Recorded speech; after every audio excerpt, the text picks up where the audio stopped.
Hey, you guys. How's everyone doing tonight on this holiday weekend? I'm so excited.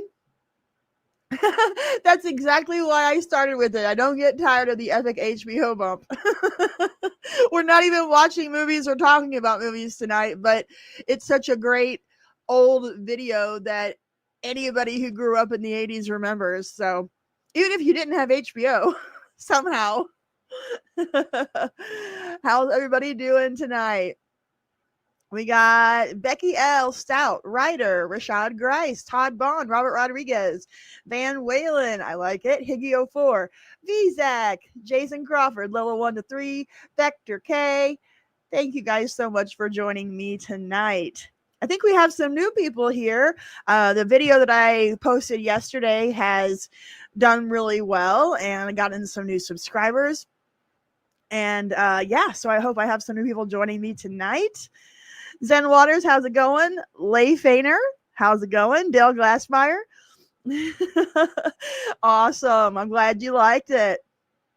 Earth at Night, thanks for coming in, visiting with us tonight. Ah, guys, it's been a long week. I am really, really tired. But we're going to have some fun tonight. We're just going to watch some old stuff. If there's anything that you'd like to watch, let me know in the chat. Members and super chats get top priority. I will try to get to as many things as I can. I'll probably be around here for a couple hours. I don't think I'm going to have it in me to do 3 or 4 hours tonight, but hey, we'll see what happens. You never know. So, before we get started with watching all of the old videos, I wanted to talk about my most recent one that I made that I posted called 10 times 90s sitcoms got super serious. There was a segment that was cut out because of a Disney block. It was about Boy Meets World. And it was the episode where Sean's dad comes to town to visit and he ends up having a heart attack and he dies at the end of the episode. When I make these videos, I have to, even though this stuff is 40, 50 years old sometimes, I still have to alter the clips. I have to alter the audio, the video, the speed. I have to do all these kinds of things in order to get it past copyright. And if you use a 6-second clip or less, it's fair use, supposedly. So I did, and that's what every one of those videos was altered. You could probably tell, but I do the best to try to I want to try to show clips from these shows because people in the comments when I make videos about stuff, they're like, "Can we see clips?" You know, if I don't include them.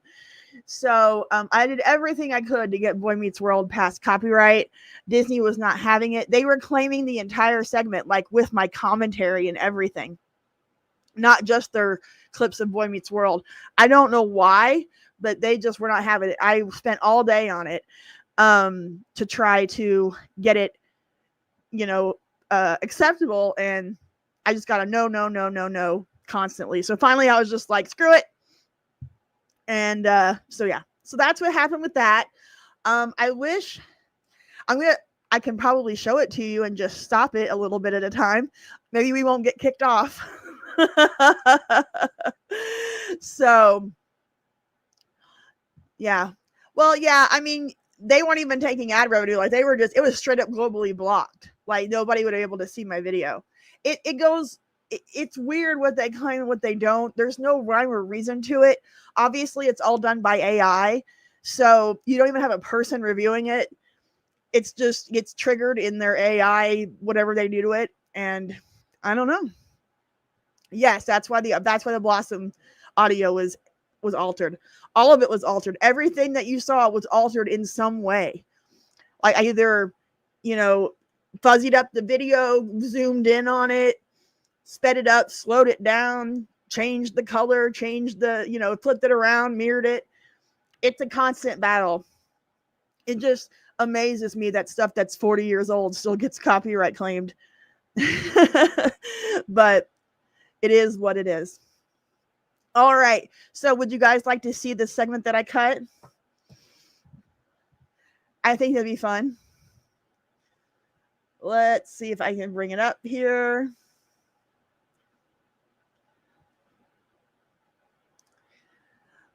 Hopefully Disney won't kick us off the live stream. If that happens, if we get kicked off, just wait a couple seconds and I'll come back. Oh, wait, hold on. Ah, crap. I forgot that never mind. We're not going to be able to do it tonight. I lied. I'm coming at you with lies, and I do apologize. Let's just move on. It's Boy Meets World. It's 90s. It's Gen X actors, but it's a show for millennials, so we'll just move on. I'm sorry that I can't show it to you. I forgot that I cut it out, and I don't have it ready to show. So I know it's been a long day, and I lied. But I do have a super chat to get started with here. Where did it go? From VZAC, $5. Thank you so much. Requesting a secret commercial with pre-famed Denise Richards. What are you, Plant Life? From 1994, 30 seconds. All right. Yep. I sit on a throne of lies. All right. Let's watch this commercial with Denise Richards. Let me bring it up. All righty. And here we go. They say you're gonna bloom. What are you, plant life? Please. You've got all these decisions. You've got a life. Hey, you can make it come up roses. It helps to use this. You see, secret is pH balance for your body's chemistry. pH balance for your decisions, your life. Helps keep you dry, confident, so when you're faced with one of these, you won't pull one of these. Secret, strong enough for him, but pH balance just for you.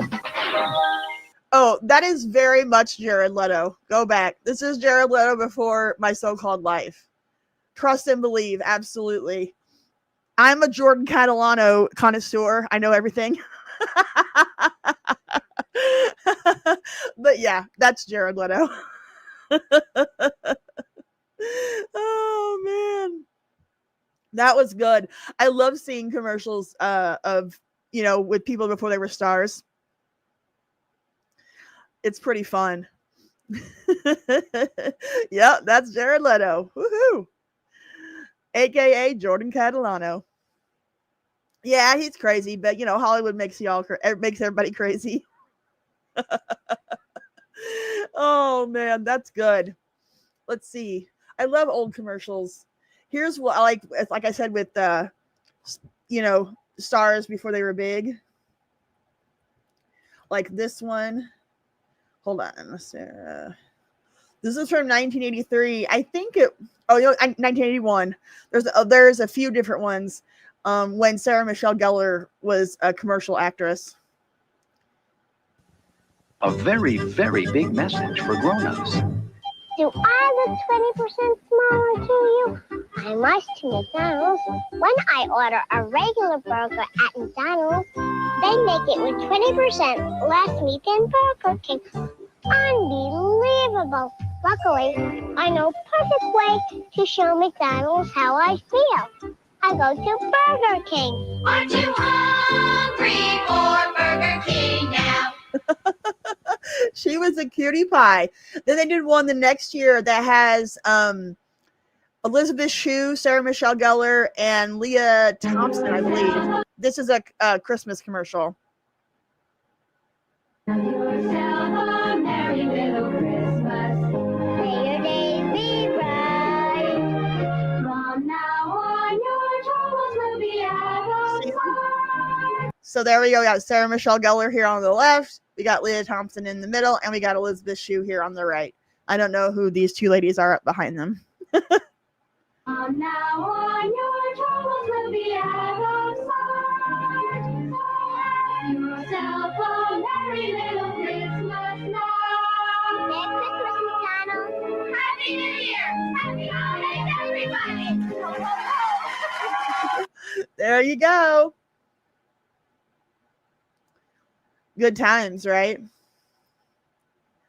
We could go through commercials for hours. There's some really great channels out there that have a bunch of old commercials and things like that.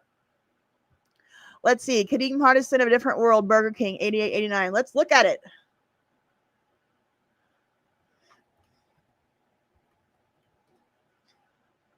I love me some Dwayne Wayne.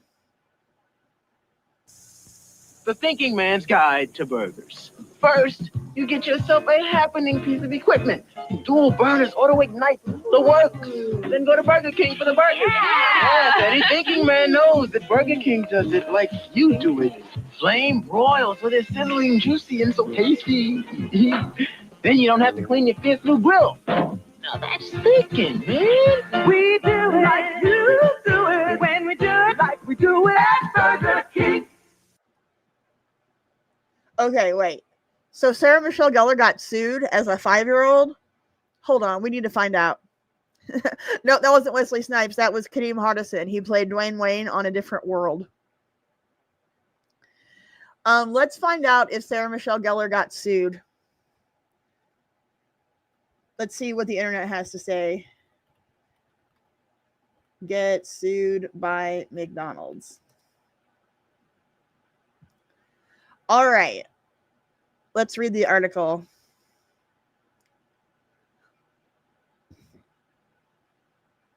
Sarah Michelle Gellar says she was sued by McDonald's at age 5 after starring in a Burger King commercial. All right, let's see what happened. Sarah Michelle Gellar has opened up about how at the age of 5, she found herself caught in the middle of a groundbreaking lawsuit between fast food giants McDonald's and Burger King. 16 years before she landed her breakout role in teen drama Buffy the Vampire Slayer, the now 45-year-old actor got in legal trouble as a result of a job she booked with one of the eateries in 1981. This is really funny. This was the big campaign that I did for Burger King and I was 5, she said after watching back footage of the commercial. I was the first person to say another competitor's name in a job. And so McDonald's turned around and sued the advertising agency, Burger King, and me at 5. In the advert, Gellar sits on a bench outside a Burger King restaurant and tells the audience that their hamburgers are better because, unlike McDonald's, they don't reduce their portion sizes for children. That's the one that we just watched before the Christmas commercial. It marked the first time in television history that a company had used a competitor's name in a critical way, and as Gellar stated, resulted in a lawsuit that was eventually settled out of court. However, Gellar said that what she remembers most about filming the TV spot for the burger chain was discovering what really goes on behind the scenes in food commercials. What I learned on that day is that when they make the burgers for commercials, they glue each seed on it to make it look all perfect and beautiful, and then they shellac it and they paint it. You guys, TV is not real. What? No. I didn't eat a lot of fast food at the time, and when we were there, I just wanted a burger, she went on to say, adding that she was so excited as her mom told her she was allowed to eat the burger before realizing that the food was actually inedible. In 2004, Gellar said that while banned is a strong word, she wasn't allowed to eat at the popular fast food restaurant while the lawsuit was going on. It was tough because when you're a little kid, McDonald's is where all of your friends have their birthday parties, so I missed out on a lot of apple pies. Wow. That's crazy. Wow. Well, I'm going to be doing a video on Gen X and McDonald's very soon. I'll have to add that into the video. That's good. Yes, there is a Jason Alexander McDonald's commercial. We can watch that one. McDonald's, because McDonald's obviously started in the 50s with the McDonald's brothers or whatever, but then it went national with Ray Kroc in the 60s. But it was the 70s when McDonald's was national. So it was made for Gen X, made for Gen X. And all of their playgrounds and their Happy Meals and their chicken nuggets and all this stuff. It was all aimed at us, and then how their restaurants looked and all those good things. So I really wanted to talk about it and how it's changed since. So I'm going to make a video about that very, very, very, very soon. Let's see. Jason Alexander. I think that was he the one that was the hot side hot and the cool side cool, the big DLT or whatever?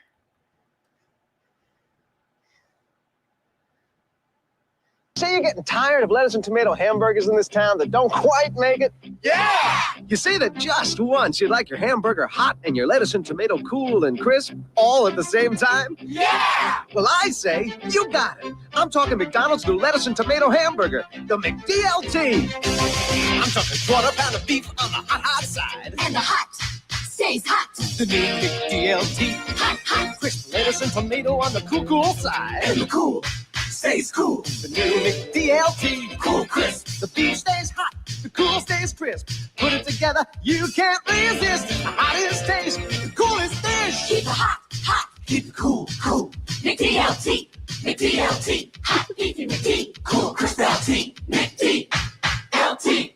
It's a good time. Hot beefy McD. For the great taste, Cool crisp LT. of McDonald's. Could be the best tasting lettuce and tomato hamburger ever. New McDLT. Now, there was one McDonald's commercial from the 80s that I will never forget because it was such a big deal for me and my little brother. I played piano growing up, and I had a lot of piano recitals. And I still remember all the words to this commercial because it stuck with me for so long. I mean, it's still with me. So this is the McDonald's piano recital commercial. I'm probably going to sing it for you too because I can't help it. I don't want to do this. It'll be great. I'll be scared. Just think how glad you'll be when you're all done and maybe we'll all go to McDonald's. Here we go. I'll be glad when I'm done. I'll be glad when I'm done. I'll be... Think McDonald's. Oh, I Wish I was already there instead of here playing this song. And I will have a big chocolate shake, a cheeseburger, and also whoops, and also fries. And I would eat the fries myself and not give any to my dumb brother. Now my recital is almost done. It wasn't bad. I'm still alive. Now I can have my chocolate shake, my cheeseburger, and also whoops, and also fries. What a great taste of McDonald's. I loved that commercial growing up. I know, right? That's how my mind works. I cannot tell you what I had for lunch yesterday, but I can sing a 1986 McDonald's commercial with all the lyrics. No problem. You remember the whoops? I know, right? She always messed up with that one spot.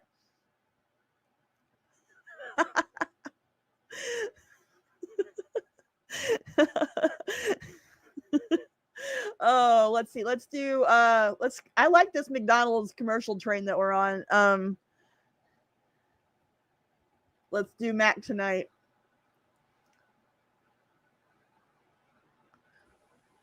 When the clock strikes 6:30, babe, time to head for golden light. It's a good time for a great taste dinner at McDonald's. It's Mac tonight. Come on, make it Mac tonight. That was the Moon Man, I guess. He was a thing for a while at McDonald's, and then he went away. Is that Michael Bublé? No, I think Michael Bublé was probably like a baby when that commercial came out.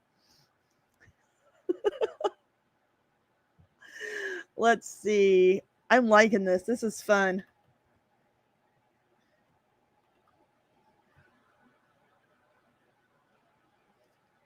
The other thing that I was going to talk about in my McDonald's video was how, I guess in the early 70s when they were creating all the McDonald Land characters, that they hired Sid and Marty Krofft, who did, HR Puff and stuff and all that batshit crazy fever dream worlds and characters they created.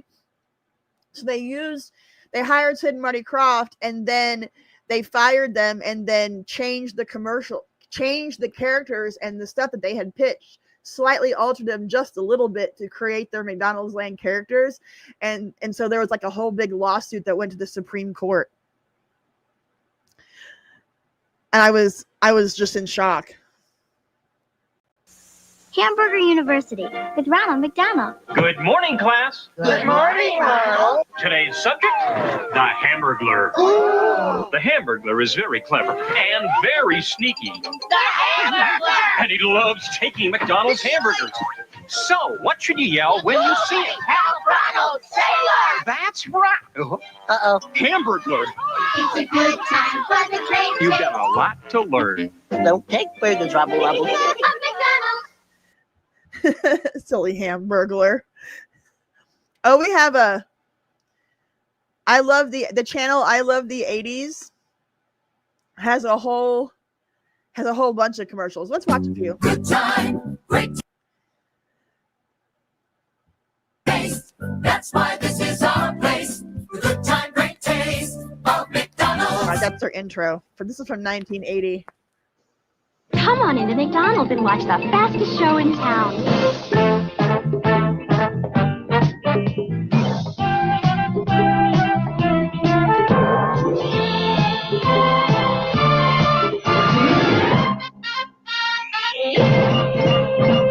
You guys remember when the McDonald's employees were dressed like this? I remember it it was when I was really little, but I definitely remember it.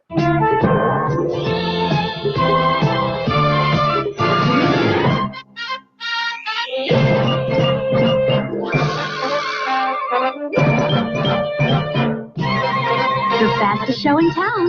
Continuous performances daily at your nearest McDonald's. Here comes the big beefsteak taste of McDonald's new chopped beefsteak sandwich. Ooh, I don't remember The this. big taste of chopped beefsteak. A big new taste for you. Nobody. Served on a toasted French roll with slivers of onion. That's right. Nobody. And our special recipe steak sauce on the side. You're the reason we do it. Nobody can do it like McDonald's can. We made it just for you. New chopped beefsteak sandwich. Served after 4 p.m. Officer Johnson, I was just leaving. Barbara, McDonald's gift certificate. Merry Christmas. You're a great babysitter. Robert? Stick to delivering papers. Thanks. Take care of your Christmas list at a McDonald's price. At 50 cents each or a book of 10 for $5, McDonald's gift certificates are just the ticket. Hey, fellas, what's the charge? Driving too close to Christmas. I love the way McDonald's makes a sundae. And now they've added something new, a light shower of nuts. That's right, nuts. Sprinkled on dark, hot fudge, tangy strawberry They used to have good little sundaes there, didn't they? I totally forgot about that. or a rich, hot caramel topping. It's McDonald's Nutsy Sundae. It's not just a little nuts, it's a lot of little nuts. It's a whole shower of nuts. McDonald's new Nutsy Sundae. Wonderful weather, isn't it? Delightful. Nobody can do it like McDonald's. All right, I got a super chat from Brian Henniger. Hi, how's it going, Brian? $1.99. Do the $1 Million McD album. Oh my God, yes. Wonderful idea. Let's see here. So we'll watch the commercial, and then we'll listen to the album. McDonald's has put something amazing in this week's newspaper. Valuable McDonald's menu song food coupons that might win you thousands of dollars. And a free record of McDonald's menu song. Just listen to it, and you could win $1 million instantly. Big Mac, McDLT, a quarter pounder with some cheese fillet, a fish, a hamburger, a cheeseburger, a Happy Meal. McDonald's $1 Million menu song and menu song food coupons in this week's paper. So how did that work? I'm trying to remember because I was little. I wasn't buying McDonald's at the time. I was just enjoying it when we would actually get to go. Good. So this is from a channel, Mark Davis. Let's see what he has to say. You could win $1 million instantly. Play this record now. So you get the record in the paper, right? And what did it have to have on it in order for you to win the $1 million?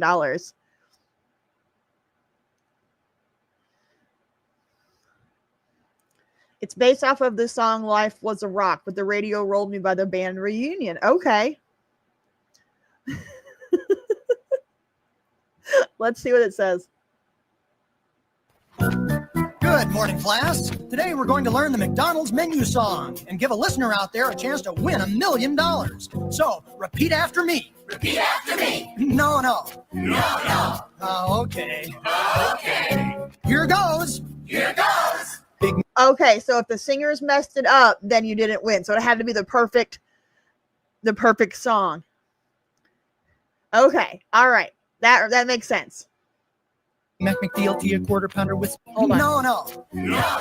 Oh, okay. Okay. Here goes. Here goes. Big Mac McDLT, a quarter pounder with some cheese, filet, a fish, a hamburger, a cheeseburger, a Happy Meal, McNuggets, tasty golden French fries, regular or larger size, a salad, chef or garden, or a chicken salad, oriental, bakery breakfast, egg McMuffin, hot cakes and sausage, maybe biscuits, bacon, egg and cheese, or sausage, Danish hash browns, 2 and 4, dessert, hot apple pies and sundaes, 3 varieties of sausage, 3 kinds of shakes and chocolate, chip cookies, and a drink, a Coca-Cola, Diet Coke, an orange drink, a Sprite and coffee, decaf, 2, a low-fat milk, also an orange juice. I love McDonald's, good time, great taste, and I get this all at one place.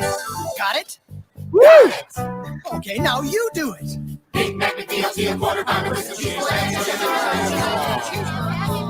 Ah, too bad. Because if this class can do the McDonald's menu song all the way through, a listener out there is going to win $1 million. $1 million?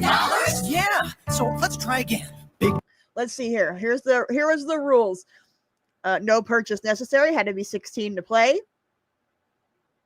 Game ends on March 11th, 1989, unfortunately. Oh, it didn't even give us all the official rules.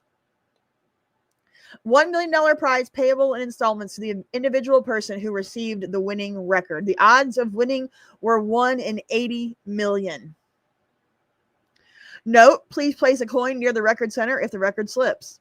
Good to know.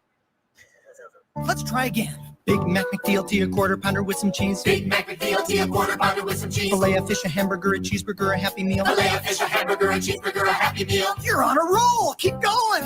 McNuggets, tasty golden French fries, regular or larger size, a salad, chef or garden, or a chicken salad, oriental, baby breakfast, egg McMuffin, hot cakes and sausage, maybe biscuits, bacon, egg and cheese, or sausage, Danish hash browns, 2 and 4, dessert, hot apple pies and sundaes, 3 varieties of sauce, 3 kinds of shakes and chocolate, chip cookies, and a drink, a Coca-Cola, Diet Coke, and orange drink, a Sprite and coffee, decaf, 2 a low-fat milk, also an orange juice. I love McDonald's.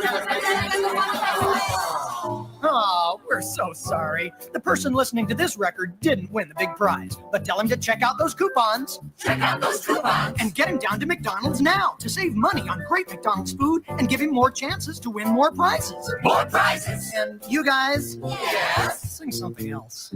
Good time, great taste. That's why this is our place. The good time, great taste of McDonald's. All right, this is what Chat GPT says about, or AI, Google, whatever AI says about this contest. In 1988, McDonald's conducted a contest where customers could win $1 million by playing a special menu song record. A 13-year-old boy, Scotty Landreth, found a winning record among a stack of newspapers. The winning record featured a teacher instructing his class on how to sing the McDonald's menu song. If the class sang it correctly, the listener won $1 million. Scotty's mother, Charlene Price, claimed the prize, but the money was later lost due to mismanagement. Scotty eventually ended up working at the local McDonald's and experienced family tensions and estrangement. The money was placed when it comes to mismanagement of funds, the money was placed in an annuity, but Charlene later cashed it out in a lump sum. Oh my God, what was that place? If you have a structured settlement but you need cash now, call JG Wentworth, 877 cash now. Oh no. So she cashed out the annuity and then blew all the money. The sudden wealth created significant family tensions, leading to estrangement between Scotty and his sister, Tammy. There you have it, and there you are. Yeah, that could be a movie. Like, have you guys seen the miniseries about the Monopoly game? That was really, really good. If you haven't seen it, what was it called? McDonald's Monopoly game. McMillions. It was on HBO. And it talks about the true story of how $24 million was stolen from the McDonald's Monopoly game in the 1990s. It's pretty fantastic to watch. If you haven't seen it, highly recommend.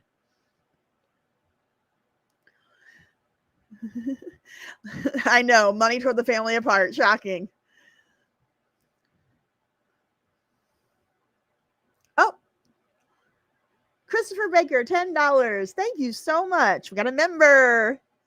I appreciate your support of the channel, Chris.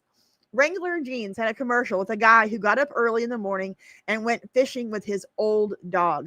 The man's wife narrated, saying all he brings back is that old dog. Do you have it? Let me see. Well, let me see if I can find it. So it was Wrangler Jeans, old dog. Let's see if we can find it.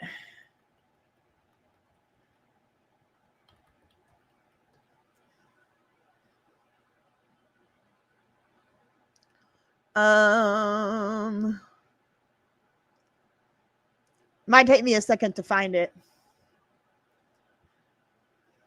Went fishing, old dog. Wrangler Jeans.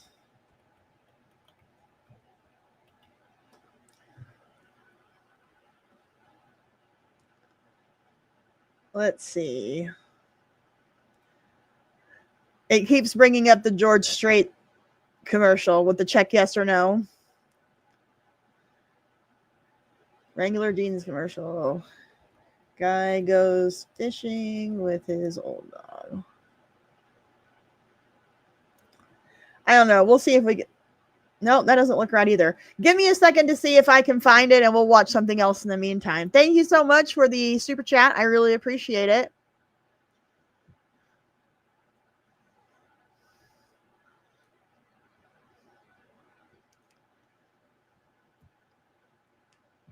Let's see. Let me bring up something that I had prepared, and then I'll go looking for it while we watch something else here. Hold on.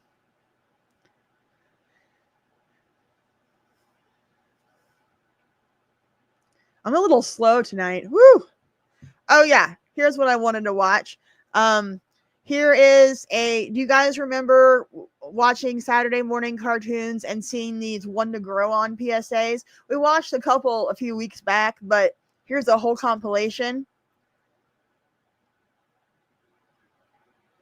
Let's watch a few of these, and I'll try to find that Wranglers commercial.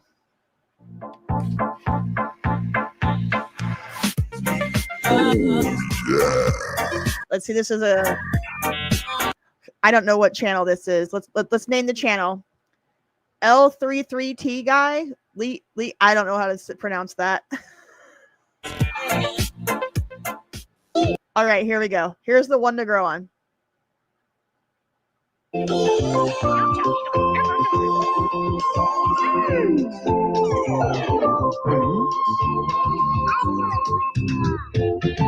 Hi, I'm Betty White, and I'll be right back with One to Grow On.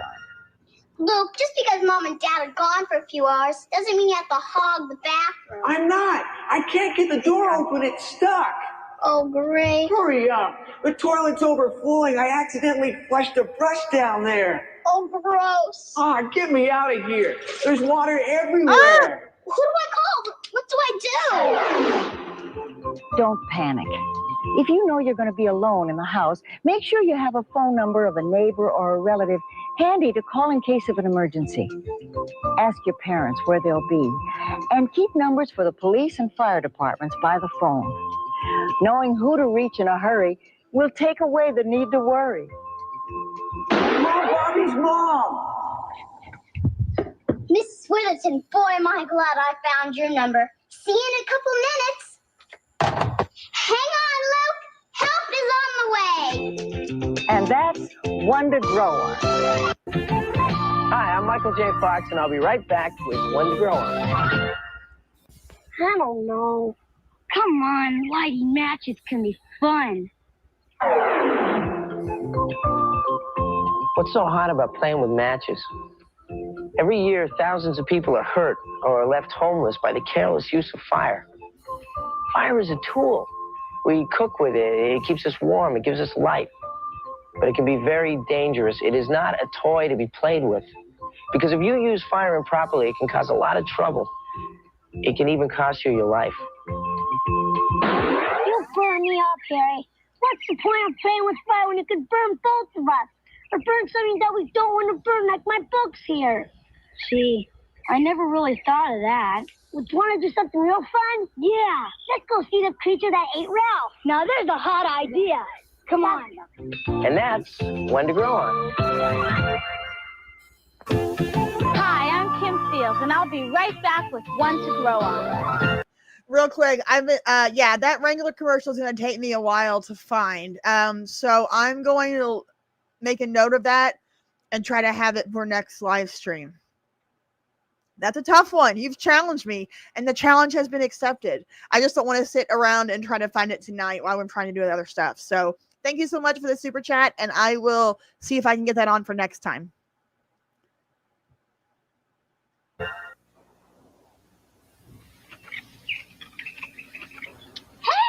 what are you guys doing? None of your business, Shrimp. Now beat it. That's a tough one. There's nothing wrong with playing a practical joke once in a while. I've played a few in my day. But if you see that somebody's idea of a joke is liable to hurt somebody, then you've got to do something about it. That's not being a tattletale. That's just plain common sense. Hey, mister, somebody's playing with those swings over there, and they're going to fall if somebody plays with them. Hold it, kids. That swing is dangerous. Hey, good work. I'll take care of those other guys. They hang out on the other side of the park. Thanks for helping out the other kids. What? And that's One to Grow On. That was awkward. Hi, I'm David Hasselhoff, and I'll be right back. One to Grow On. Thanks for introducing me to your friends. The first day in a new school can be real rough. I mean, oh, here comes my best friend, Becky. Hey, Becky, I want you to... I can't talk to you now. Your best friend, huh? I don't get it. I didn't do anything. That's right. You didn't do anything. It has nothing to do with you. You got the cold shoulder from your best friend because she's probably having a real tough day and she just has something else on her mind. Don't take it personally and don't jump to conclusions. If a friend acts weird, it's most likely because you caught him at a bad time. Wait a little while. When the pressure's off, you'll find out she's still your best friend. I'm sorry about this morning. I was late for class and I couldn't find my homework. That's okay, Becky. I figured it was something like that. Who are you with? My new friend Brenda. You want to meet her? Sure. Great. And that's One to Grow On. All right, we'll watch one more, then we'll go watch some McGruff the Crime Dog. Hi, I'm Nancy McKeon, and I'll be right back with One to Grow On. Watch. Here comes a nerd. Can I play? Listen, Bob. Why don't you go catch some of your butterflies or something? This is a serious game. So Bobby's an oddball, right? Wrong. It's funny, but believe it or not, some people have thought I was strange. But once they got to know me, they realized I wasn't. You see, it goes back to that old saying, you don't really know someone until you know someone. People have a way of surprising you if you give them a chance. Come on, guys. What have we got to lose? Hey, Bobby.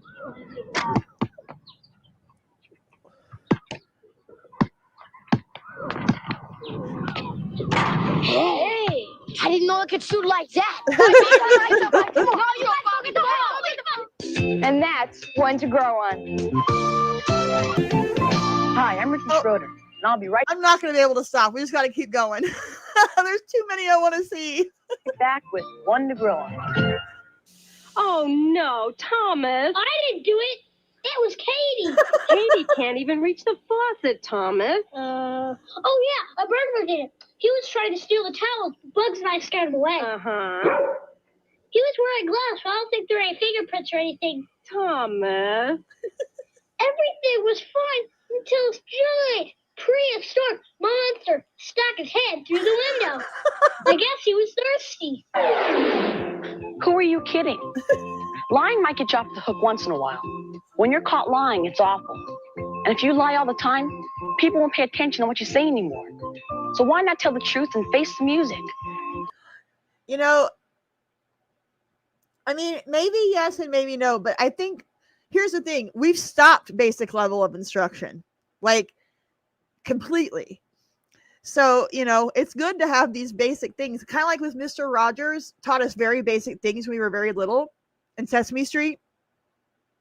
It seems like basic level of instruction, but we don't have it anymore. And you can tell because some people's kids, you know what I'm saying? It's just, if it never gets said, it never gets taught, some kids never learn it. You know?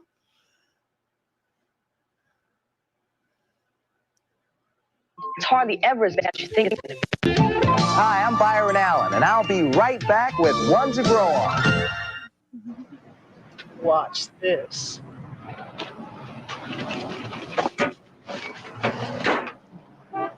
Was it that great? That's not great. That's terrible. I mean, what are you going to do with the radio antenna? Nothing, that's what. So I fail to see what's being accomplished here. When you destroy someone's property, it's just not funny or cool.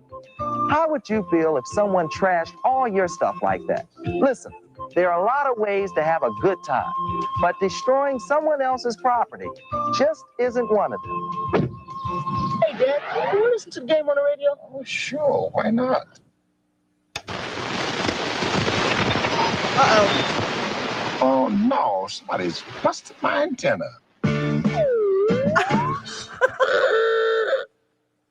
And that's One to Grow On. Hi, I'm Joel Higgins, and I'll be right back with One to Grow On. Mr. Shred. Oh, what I wouldn't do to get new Fruity Pebbles with grape flavor. Commercials. Say, aren't you?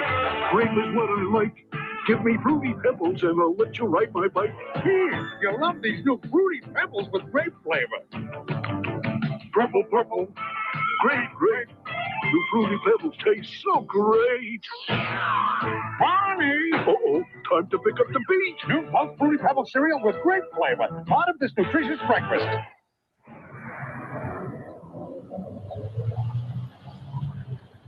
Hello, Mr. Steve.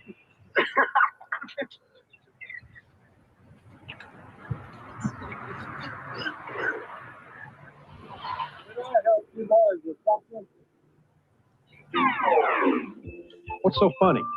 Those guys are the ones that look a little silly, if you ask me. Got nothing better to do than make fun of an older person. You know what you ought to do? Show a little respect. Offer to help. You'd be surprised. Just a simple act of kindness could make an old day a lot happier. You'll feel good about it, too. Oh, somebody please help me. This is so heavy. Oh, sure, Mr. Stevens.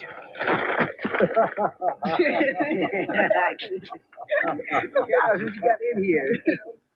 And that's One to Grow On.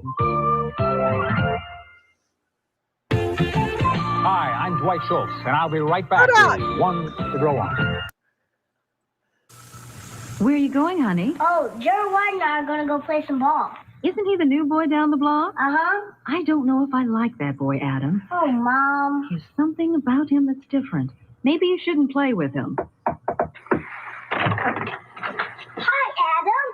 Hi, Mr. Boy, it can be tough when your look- parents think differently about one of your friends than you do. Did that look like Jaleel White or was that just me? Hold on. The little boy that came in the door. Hi, Adam. That's fucking. Oh. That's Urkel, is it not? That is Urkel.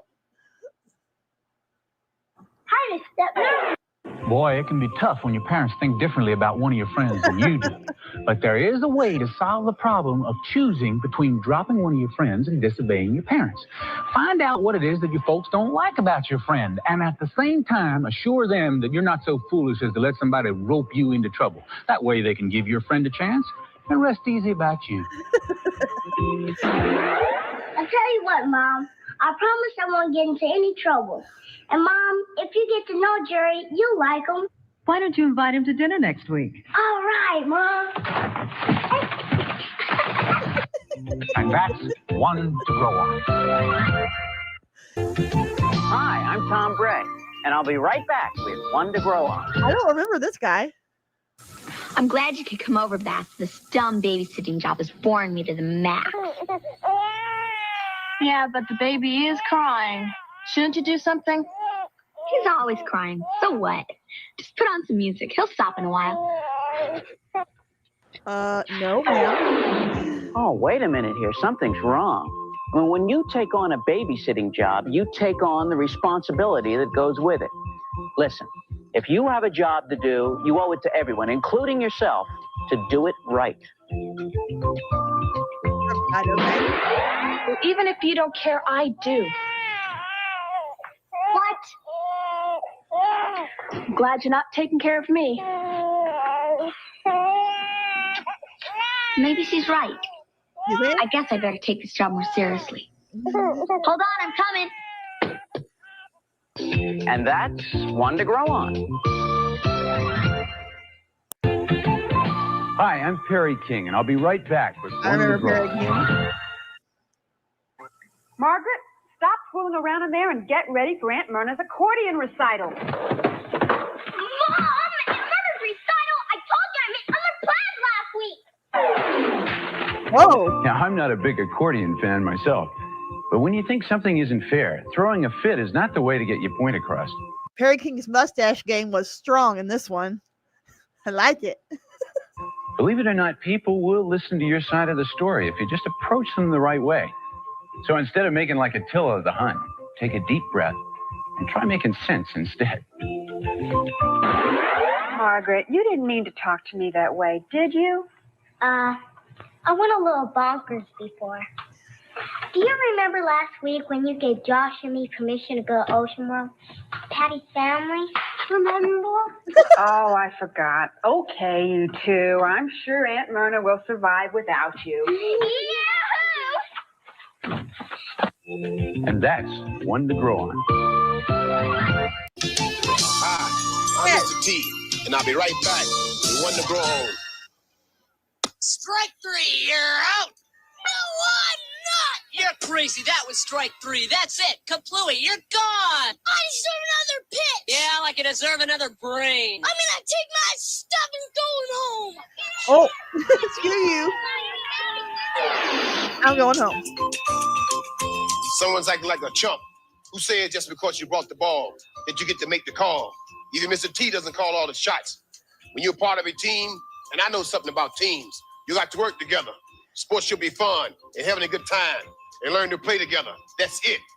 You know, if you take the ball and leave, you're ruining everyone's fun, including your own. It's that simple. Hey, Jimmy, aren't you gonna take the other base too? I would if I could carry them all. Then why not leave it and play the game? You'll get another turn at bat. Okay, but I still think I didn't strike out. And that's One to Grow On. These are so I don't great. need a doctor. See, Dad, I'm fine. Come on, Terry. We just want to make sure there's nothing serious. But look, Dad, I'm as good as new. Nothing's wrong with me. Let's get out of here, okay? The doctor will see you now, Terry. The way she's acting, you'd think her dad was going to throw her to hungry alligators or skunk legs. If you're sick, doctor's there to help you. You know your parents wouldn't take you someplace to hurt you. Just want you to be fast so you can do all the things you like to do. Remember, your parents and the doctor only mean for you to feel good. There's nothing scary about that. Well, that wasn't so bad, was it? No, even the show was a breeze. Now, what's this I hear about going to the dentist? Oh, that's One to Grow. I feel you on the whole dentist thing. I really, really do. For those of you that are new here, I've had some major dental work done in the last few months, and it's still healing. So that's why I talk so weird and my face is so swollen. Oh, the dentist. Ah. Hi, I'm Justine Bateman, and I'll be right back with One to Grow On. Okay, class, for this term's science project, I'm going to break you up into teams, and you will be graded as a team. The first team will be Chuck Martini, Sharon O'Brien, Becky Kawai, and Andy Wazorek. Oh, yuck. I can't work with Andy Wazorek. I hate that creep. This project is doomed to failure. With an attitude like that, it is. You know, if you're going to have to work with someone all year long, give them a chance and get to know them. And if it doesn't work out, talk to your teacher. But either way, you'll feel better, and you'll do better, too. I don't know if I want to work with you, Sharon. Andy, I know we haven't been the best of friends, but I'd like to bury the hatchet and get to know you better. Same here. If we work together, our team can be a real winner. Hey, I think our team's going to be just great. And that's one to grow on. All right, real quick. Yeah, I got the dentures and the implants. That's what I'm doing. But my lower one is not fitting properly, and it hurts like a mofo. I put it in tonight so I didn't look weird on my live stream. But, yeah, I'm not going to last very long because it hurts. They need to adjust it. Justine is in her mid-50s, and she looks amazing. She's a director. And, yeah. Oh, back to Punky. Soleil Moonfry. Did you guys, okay, we'll watch Blair, but then I want to show you the movie or the documentary that Soleil Moonfry did. Let's watch Blair real fast, and then we'll watch that. Hi, I'm Lisa Welchel, and I'll be right back with One to Grow On. Hey, Ronnie, what's happening? Oh, not much. Mom or Dad are at work. We can do anything we want until they get home. Wow. Yes. Hey, smile. I'll take a picture of you with my dad's new camera. Won't he get Nice. mad? How's he gonna know? Oh, no. Oh, no is right. Just because your parents aren't home doesn't mean there's a new set of rules to go by. What it means is responsibility. When you're alone, you're the head of the house. Don't let your parents down. Remember, they're counting on you to be responsible. Phew, that was a close one. Nothing's broken. Yeah, but I'll bet your father will know we used a lot of his film. Yeah, from now on, I'm going to go by the same rules I go by when Mom and Dad are here. I think you've got the picture. And that's One to Grow On. All right. So, for those of you that don't know, Soleil Moonfry, when she was growing up, she always had, kind of like me, she always had a video camera with her. But unlike me, she was friends with a lot of famous Gen X stars. And so she took all of the tapes that she had and she made a documentary out of it called Kid 90. It is on Hulu, and we are going to watch the promo for it. I can't obviously watch it. But it has, she was really good friends with Jonathan Brandis. And he's in there. A lot of, actually, here, we'll just watch it.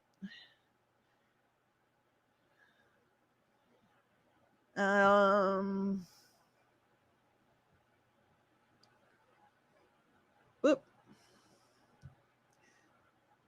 Here's the trailer. Wait, hold on. Let me put the volume on. That'll help. I'm not in a good mood. Good, this is what I want on tape. Soleil not smiling for once, like the whole world thinks she always is. At 7 years old, I was cast as Punky Brewster. I remember Saved by the Bell director saying, the minute you walk onto the stage, you're no longer a child anymore, you're an adult. Did you miss me? There were 12 kids in the business. We all knew everyone. We would talk for 2-3 hours and fall asleep on the phone. We were just so close. I carried a camera with me everywhere I went. We weren't concerned about the internet. We did the things that teenagers did. I'm going to pause this so I don't get kicked off. Let's go back to the picture that she had. All right. So we have, there's Brian Austin Green in the middle. Oh, what's his name here between Brian Austin Green and Soleil? And I recognize this kid on the left, but I don't remember who that is.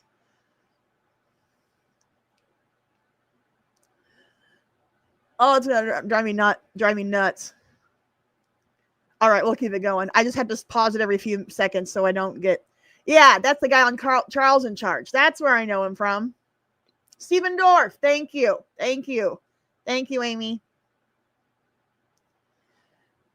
All right, here we go. Everyone. Oh wait, I want to see that pic. That was the picture I really wanted to stop on. Where'd it go? Come on. All right. Here we go. We've got Danica McKellar on the left. And the kid from Charles in Charge, Brian Austin Green, Soleil. There's Sarah Gilbert. There's the girl, the sister from Charles in Charge, the blonde that wasn't Nicole Eggert. Oh, who's the guy in the back? And I don't know the girl here on the right. Oh, how do I know him? Who's the guy in the back in the red hat?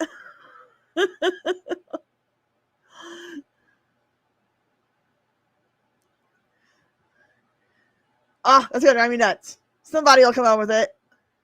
That's why I love this chat, because you guys are so good.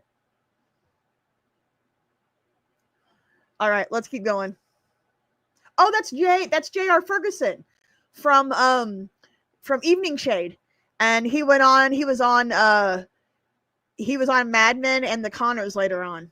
That's who that is. And he was on The Outsiders in the Outsiders TV show. He played Ponyboy. Oh, I had a crush on J.R. Ferguson. I was like, I know who that is. I had a picture of him on my wall. Okay. All right. Here we go. We would talk for 2-3 hours and fall asleep on the phone. We were just so close. I carried a camera with me everywhere I went. We weren't concerned about the internet. We did the things that teenagers did. We just happened to be in Hollywood. Hey, what's up? This is Mark Wahlberg calling for Soleil. It was all kind of innocent to begin with. Then it just... It got pretty crazy. It was like our 60s. I started developing rapidly. People were calling me Punky Boobster. The last couple weeks have been weird, having guys pinch my ass, you know. Men treated me more like a woman and not a 13-year-old. This business, I don't feel it's a place for children. You start getting in your head, worrying about how you're perceived. Friends were reaching out for help. It seemed like I was losing a friend every week. This is really the first time I'm watching the tapes back. Now that I've opened Pandora's box, I can't put any of this back. All right. Yeah. Pause for a second. There's Jonathan. Still breaks my heart. Yeah, she was Punky Boobster. Do you guys remember that? When she had to get a breast reduction when she was like 15 years old. Poor girl. It really is. I mean, you know, come on.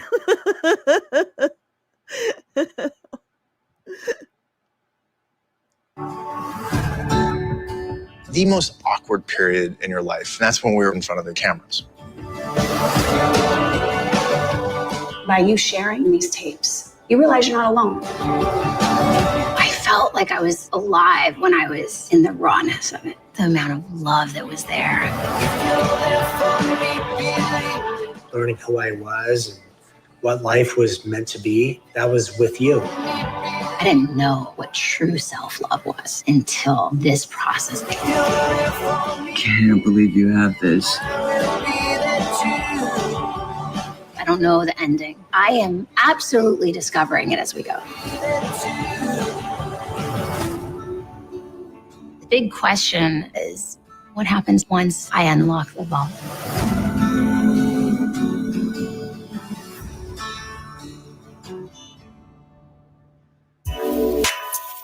So there you go. If you haven't seen Kid 90, I highly recommend. It's not Hulu's not in Canada. Let's see if it's on another service. Kid 90 in Canada. It says, according to AI on Google, it says that Kid 90 is available on Apple TV Plus or Amazon Prime Video. Or you can get a VPN and just say you're in America, maybe. I don't know if that works. So there you go. Really, really good stuff. I highly recommend it. It's neat to watch. Especially if, you know, I'm the same age as Soleil Moon Frye. All these people are the same age. You know, if you were born in the mid or late 70s, it will like absolutely just, it's a nostalgia trip seeing all these people. Yeah, I would try the VPN route if you're trying to find something in America. Yeah, definitely, guys. Definitely watch it. It's really, really, really good. All right, I'm going to bring up a video somebody recommended when Mr. Wizard's an asshole. I don't remember. It doesn't come up as Mr. Wizard is an asshole, but it says worst 80s children's science show ever, funny as hell. I'm going to play this real quick. I'm going to go potty.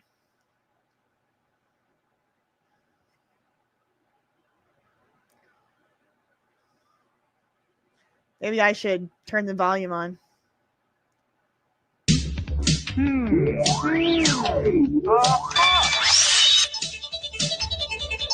Oh, Mr. Wizard is See dead. those two pins, Stacy? Yes. Well, today I'm going to Right back. stick them in you. Look at all the paper you wasted. You count that as a fold? That's enough. Okay. Because I already see that it's not random. Don't jump to conclusions. Why isn't it random? I told you to write down random numbers. You mean not exactly? Can you see it or can't you? Well, you're right, but for the wrong reason. Sounds logical, doesn't it? Yeah. Well, that's wrong. Wrong. It's wrong? Wrong. Wrong.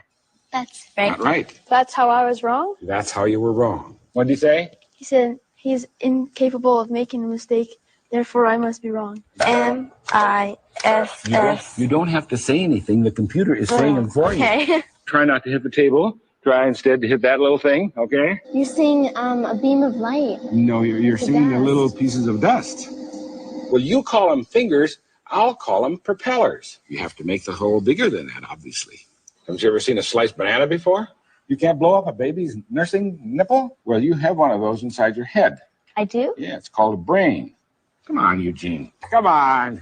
Turn it over here like that and pull it straight up. No confidence in the science at all. You don't seem to have a great deal of confidence.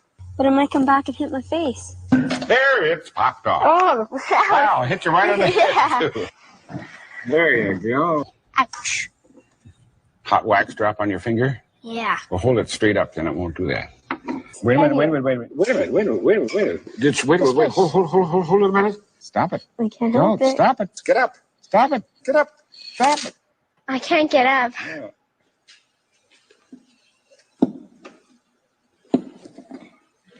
And I must say, I don't think it looks any better than mine. What's making that sound, by the way? Well, Okay, wait till I'm through with you. You'll be sorry you said what you said. Before you leave today, your head's going to be on that platter. I've never heard of food going up. Well, yours is going to in just a moment. But instead of putting paper clips from here, we're going to put Ashley. what? Oh, it's a terrible noise. It's very loud. Yeah, try it again. Oh, the bathroom is taken right now, and I need to go. I'm just going to sit here and wait till it's free. Sounds like wild elephant. Anybody home?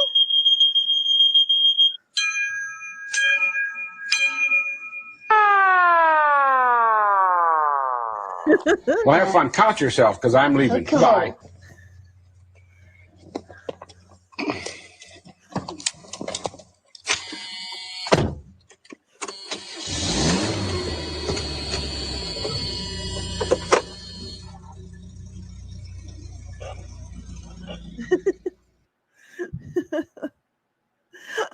Oh, I know. It was edited in a certain way. Come on now. He was just a older man that was very stern sometimes. Especially when they're, literally playing with fire and chemicals. Yeah, it was edited to made him look bad. It's all in fun. All right, here's some McGruff the Crime Dog PSAs. Well, dang it. I really need to learn how to turn the volume on. That's Jenny. But that's not Jenny's dad. If she gets into that car, you may be looking at Jenny for the last time. I'm McGruff, the crime dog. Let me show you something. See that playground? A lot of kids there. Every day in this country, 60 kids disappear. Some run away, but a lot are kidnapped by strangers or even by people they know. Almost 20,000 kids a year. 20,000 kids, one kid at a time. Maybe your kid, on your street, just like Jenny. You know, your kids can learn to protect themselves against crime at home, at school, on the street. Hey, nice going, Jenny. She's going to tell her folks about this. And you can write to McGruff. Learn how to keep your family and your community safe and help take a bite out of crime. Take a bite out of crime. Here's another one. All right, I'll be right back. Hey, McGruff here. See that guy?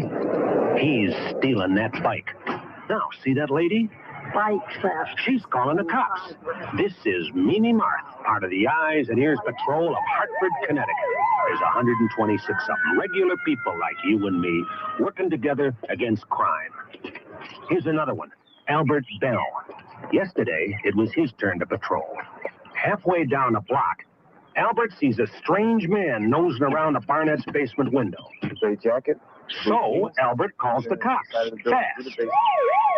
And the cops pick the guy up fast. Way to go, Albert. You know, when it comes to preventing crime, people like Mimi and Albert really make a difference. So could a person like you. Find out more.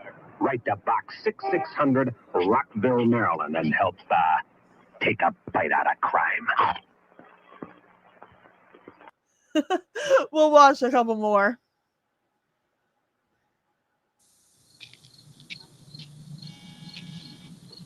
Yes, special delivery.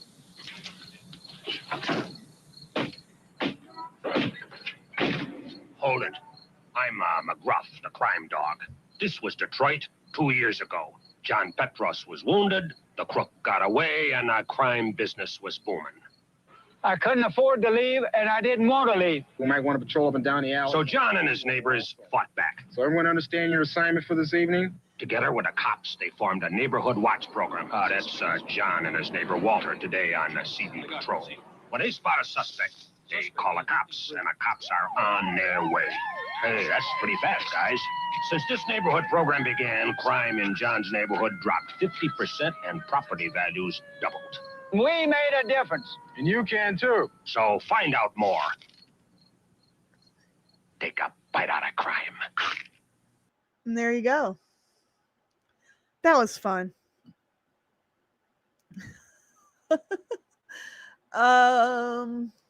Let's see. I showed you that one. I showed you that one. Let's go back to my playlist that I have set up. Oop.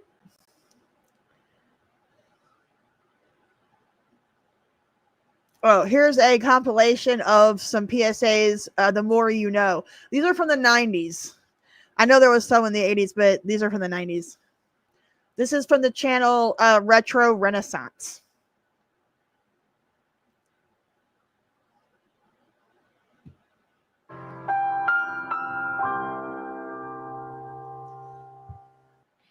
Yeah, start in for a second. I just wanted to rap to you. Now, in your life, you're going to realize there's only one thing that separates you from other human beings. You know, somebody might be as tall as you, or they might look like you, their hair might be the same color, but your mind will separate you. So what I want to encourage you to do is stay in school, you know, make it grow, make it work, make it better, because the more you know, the further you'll go. I'm out of here.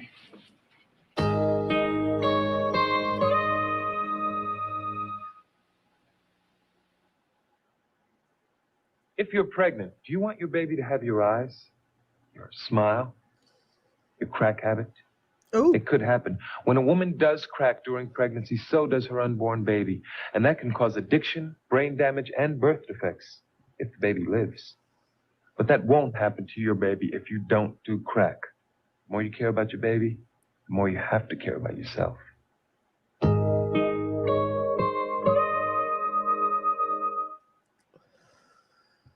Around saying, I ain't afraid to fight nobody.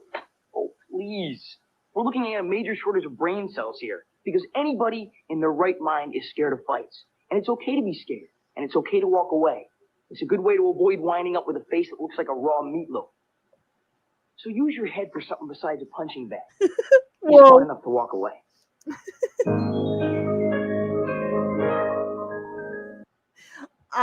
We got a super chat. Swift -1, $2. Thank you so much. Wasn't there a Nickelodeon more you know kind of thing? I'm not 100% sure. Let me see if I can find it. And while we watch this, I'm surely there was something kind of like that.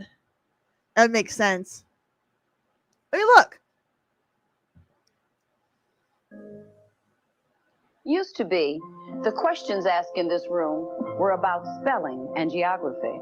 Today, the questions are a lot tougher. Jimmy, where did you get those bruises?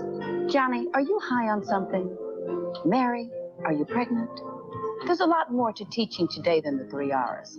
And the more you know how complex and difficult teaching has become, the more you know that teachers deserve all the respect and support we can give them.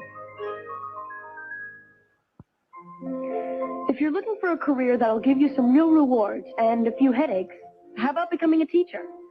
Okay, you're going to get some students like me who clown around when we're supposed to be listening. But the first time you teach a 6-year-old to read, or convince a 16-year-old not to drop out, you're going to know it's worth it. Listen, we don't always make your job easy, but we do need you.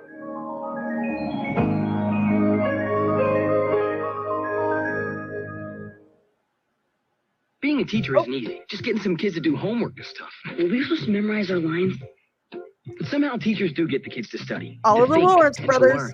I was going to study, but the dog ate my script. So for everything teachers go through to teach, thanks. We're not going to be tested on this, are we? Yo, my tummy hurts. Can I please go to the nurse? Yeah, I'll take you. It's right over here.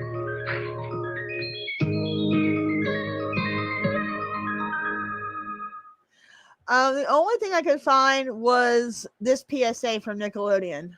They didn't have like a more you know, but this is from DHM Press's channel. Let's see if this is something that you might remember. A teen, the last of the red-hot buttheads. Always went to school each day, unlike the other passengers. Nick was constantly being encouraged to stick his head out the window. And to school. No fair. We had the butthead last time. Too bad. We want Norman. That Norman kid must be a lot better ball player than he lets on. Desperate for friends, Nick joins the Pack Rats. Man, what a drag. No politics in the chat, please. This is all about life in 70s, 80s, and 90s. That's what this channel is all about. I love to talk politics too, but not on this channel. Let's keep it to the reminiscing and the nostalgia. But the following spring, Nick's fancy turned to girls and getting a date for the Smokey Robinson concert. You really light up my life. And you're like really darkening my doorstep. Okay. Strike one. I've got seats to Smokey this Saturday. Sorry, Nick. I'm already dating this really cute ball player. Strike two. I'm burning for you, babe. How about you talk to that female butthead and leave me alone? What a drag. Strike three. You're out. Don't be a butthead. There you go. Don't be a butthead. Here's another stranger danger PSA. You've taught your children to be polite and friendly, but have you taught them when not to be? Hi there. Do you live around here? Uh-huh. You going to school? Yes. Well, I could give you a ride. Last year, 50,000 children disappeared, many of them from nice, safe neighborhoods. It's okay. Come on, help me. Talk to your children about not talking to strangers, and do it today. A message for your child's safety from the American Medical Association. We all know that stranger danger wasn't really a thing, right? It was because like 90% or 95% of all kidnappings, or if you want to call them kidnappings, were done by a family member. So like strangers were the least of your problems. I mean, it is, don't get me wrong, kids get taken and there is a problem with all of that. But yeah, it's usually family members, like 95% of the time. So it was just like, you know, it was just the wrong message, right? Not that you shouldn't be careful about, you know, when you're a kid talking to people that you don't know. And of course, today's world is a lot different than the 80s, but all the milk carton stuff and the stranger danger was like was just kind of a narrative that was created.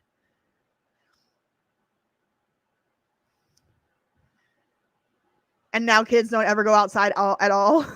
now we're like in the opposite world where kids are never allowed to be on their own without their parents. They can't leave. They can't go outside.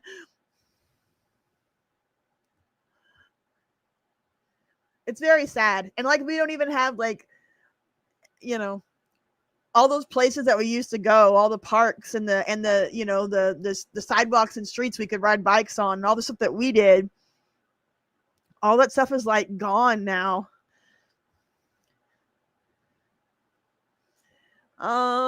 Let's see here.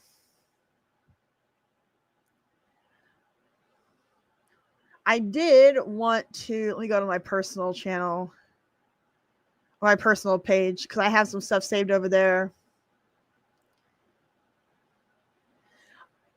Now, I wanted to show you guys this because I am a massive Little House on the Prairie fan. I talked about this in a live stream not too long ago. Swift -1, $2. They should air these old PSAs during Breaking Bad. They really should. Yeah, they ban kids from public places now. Anyway, I'm a massive Little House on the Prairie fan, and in the final episode of Little House on the Prairie, they blew up the town of Walnut Grove because there was this land baron that came in and said that he owned all the land, and so he was taking over the town. And so they decided, well, okay, if you want the land, fine, but we're going to blow up everything that's on here because it's ours. And this is a news report about the final episode of Little House on the Prairie. I just love stuff like this, so we're going to watch it. A Little House on the Prairie. It's gone from series to spin-off to occasional special. But as our man in Hollywood, Jim Brown, reports this morning, tonight's special on NBC closes the book on one aspect of the show with a bang.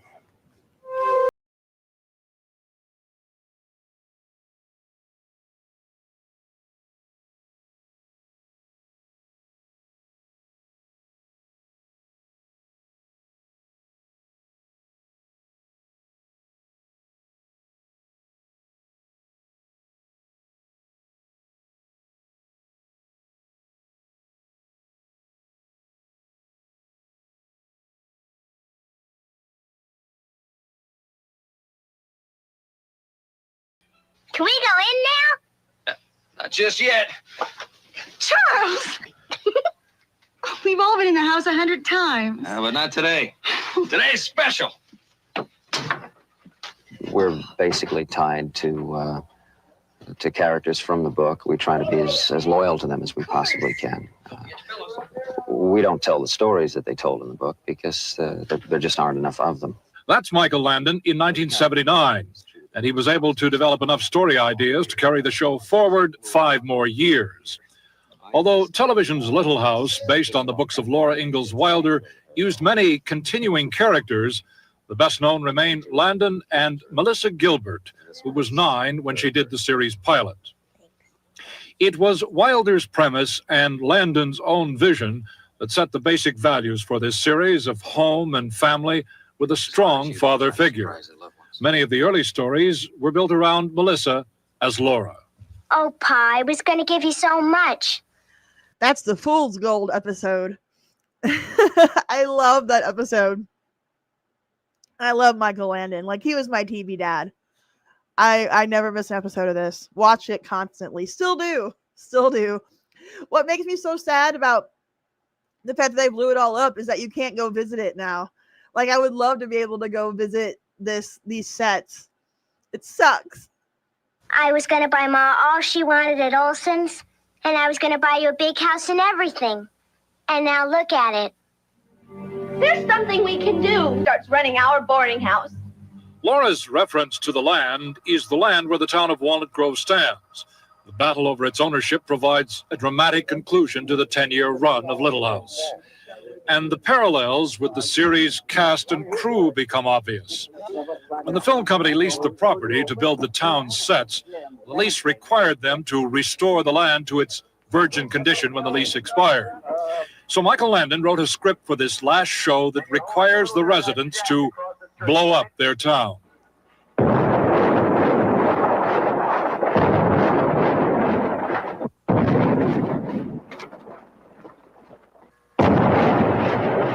In the show, it's because some unscrupulous land grabber gets a hold of the property.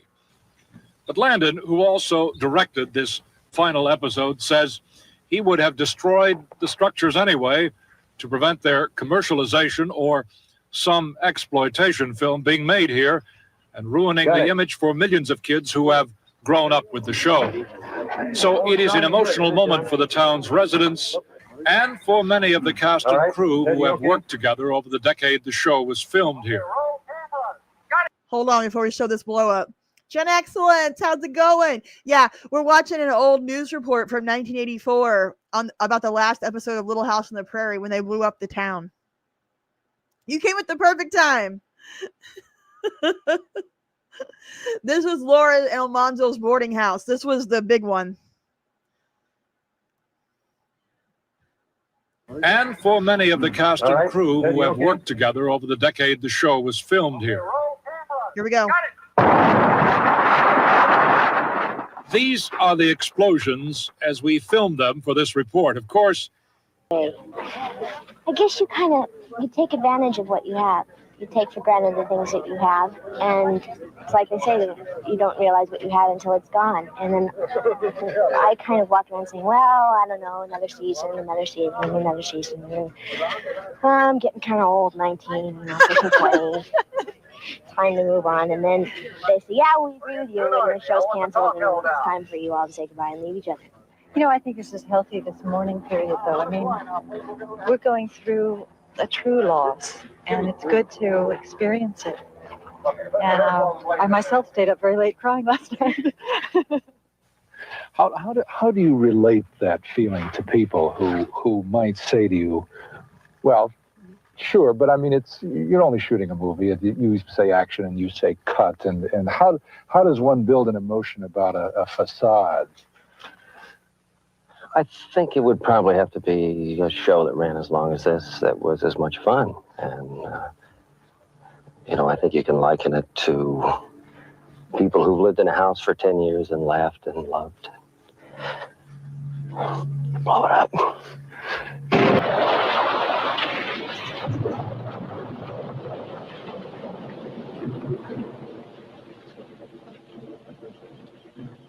for today, Jim Brown, NBC News, Hollywood. And there you go. Yeah, Michael Landon died about 7 years later. He died in 1991 of cancer. He was actually on The Tonight Show like 3 weeks before he died. I wish I could show it, but The Tonight Show will get me kicked off the live stream.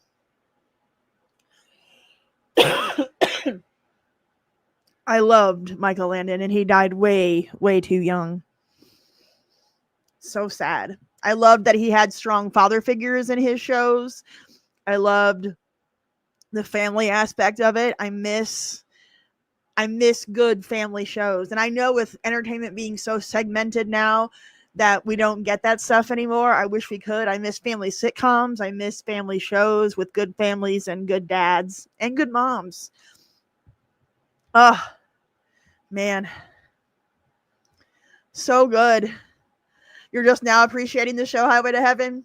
It's good stuff. It really is.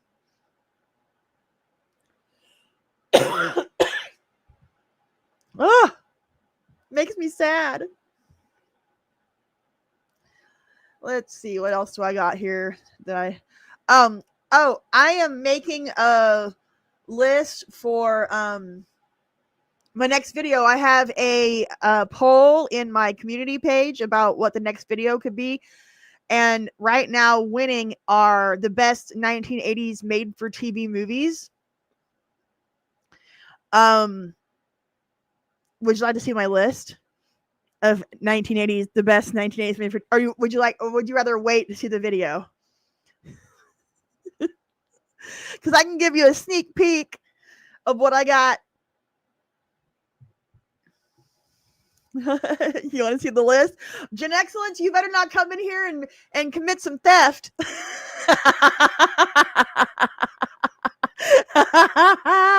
I'm kidding. You know that, right? All right. Let's bring up the list.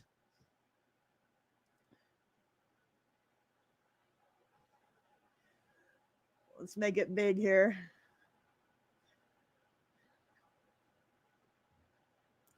All right. So, obviously, number one on the list is going to be The Day After. I mean, it can't be, right? It can't not be. And I swear I'm going to Lawrence soon. They filmed it where I went to college at the University of Kansas in Lawrence. They filmed it in Lawrence and in Kansas City. And I tell you, I'm going there soon because I need to go back and visit KU anyways. I need to go see a game. I need to go just visit the campus. I haven't been there in probably 15 years. So when I do go up there, I'm going to do a Day After location video. So I got The Day After. I got The Burning Bed, which was the Farrah Fawcett movie where she, it was based on a true story where an abused wife killed her husband. Thank you for the Rock Chalk Jayhawk KO4. I'm actually wearing a Jayhawk t-shirt tonight. Something About Amelia, which was Ted Danson, a Ted Danson movie, where I think he's abusing his daughter. Strange Voices, which was about, I think that one was about mental health. It had Nancy McKeon in it. Let's see. Yeah, schizophrenia and mental health. And then the one that I remember very. Look at you, Mo Obs. The shot of Wesco Hall facing east is so practically the same. Wesco Hall, dude, are you a Jayhawk? Oh, that's great. The one that was really, really a big deal for me growing up was Mad, Mothers Against Drunk Driving. We watched it in high school when we were, it might have been in my driving class before I got my license. Driver's ed. Mo Obs is a Jayhawk. Nice. Rock Chalk. I'm so glad you're here. Uh-oh. We got a Boomer Sooner in the chat. Where did you live on campus, Mo, when you were there? I lived in the Jayhawk Towers, or the Jayhawker Towers, my sophomore and junior year. I lived with the basketball team, basically. It was right next to Allen Fieldhouse. And then I moved off campus and lived on 6th Street in Tuckaway the last couple of years I was there. I have a video. Oh, I did a live stream like back in January where I watched some of my old VHS tapes that I have. And I have one where I'm in Lawrence in like 1998. And I'm driving around town.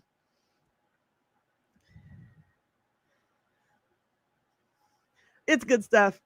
Anyway, so back to the videos, or the made for TV movies.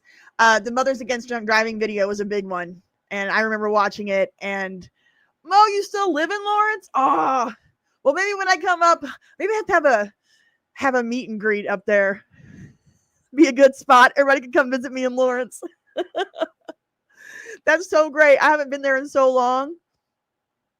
When I was there, I mean, the last time I lived there, not to get too technical in Lawrence, Kansas, living. I know that's not the live stream for that, but when I was there, they were just building out to Wakarusa, but there wasn't hardly anything out there. So now I know it's like completely different.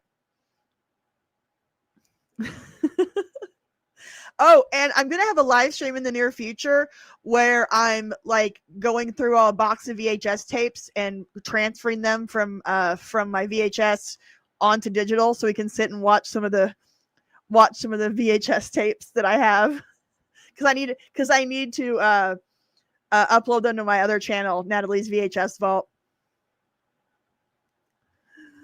Let's see. No, the mother that started MAD, her son or daughter, I believe, was killed by a drunk driver. The movie's about that. The movie is a true story. It's about how it was started and the case that started it. Days Archive does that.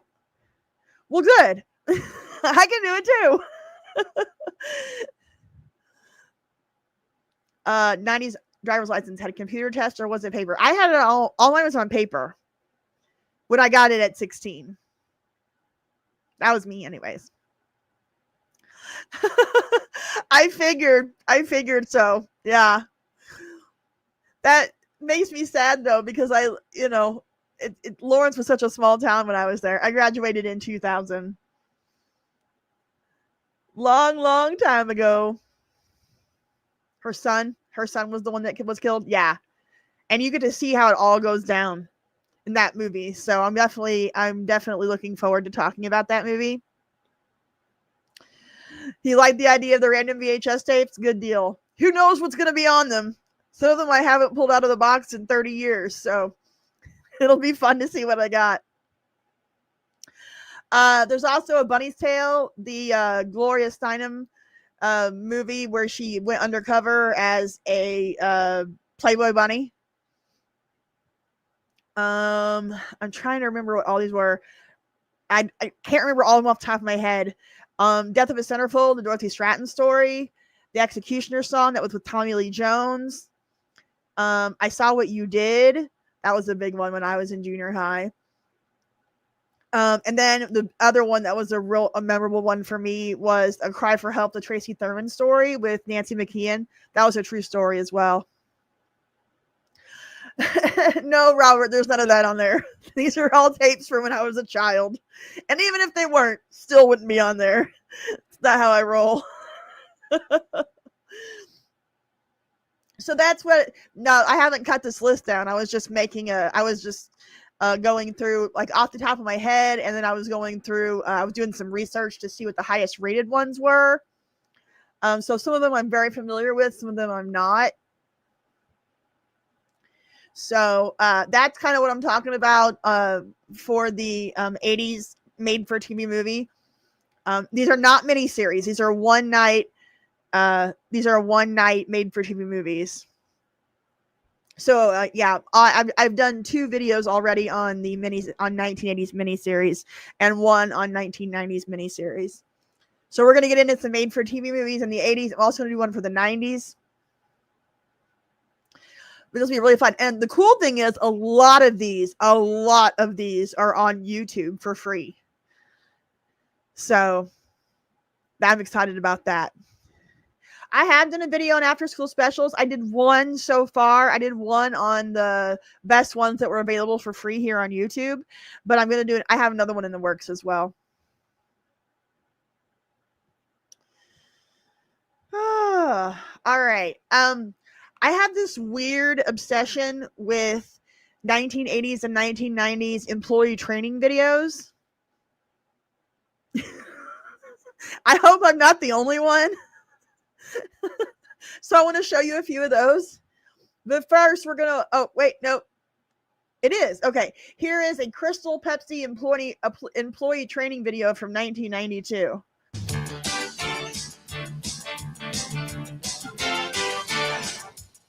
It would be nice to look into the future with a crystal ball. Through the years, our success at Pepsi has been built on understanding what consumers want and what our customers need. The right product, the right place, at the right time.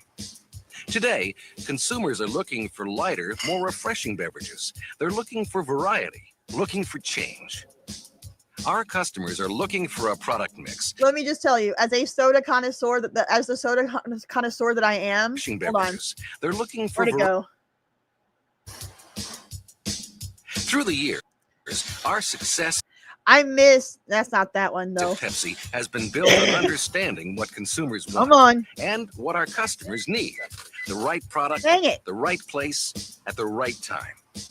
Today, Where are consumers are looking for lighter, more refreshing beverages. They're looking for variety, looking for change. These. The 16-ounce glass bottles with the styrofoam label. Like, I miss those so much. Those were so good. Did I watch Little House after Michael Landon was on it? Absolutely, yes. Watch every episode. I've seen every episode of Little House so many times that I can tell you what episode it's going to be by watching the first 10 seconds of the episode. Usually it's given away with the title, or the guest stars will tell me what the episode is. I'm a Little House like fanatic. It is my favorite show.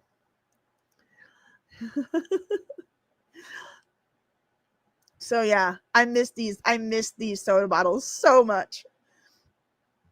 Let's watch some more. I know it's weird. If it gets to the point where you're like, this is boring, please let me know.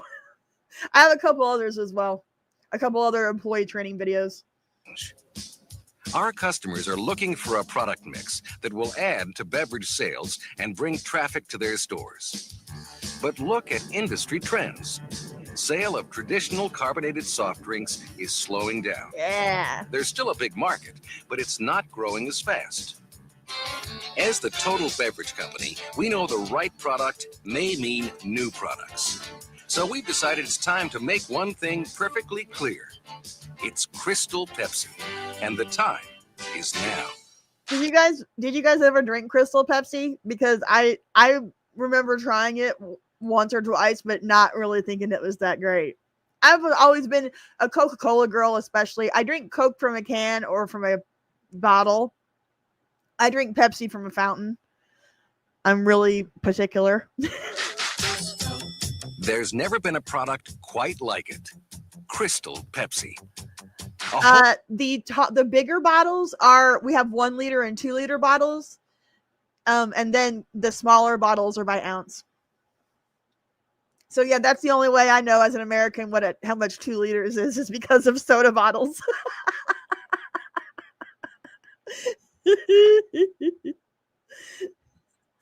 Yeah, my only brush with the metric system growing up, or in my youth, was either 2 liter soda bottles or buying a quarter of weed, knowing that there's 7 grams in a quarter. 7 grams in a quarter ounce.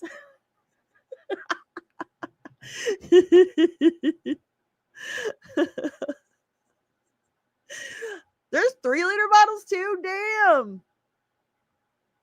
I did not know that. Did they re-release Crystal Pepsi? Possibly.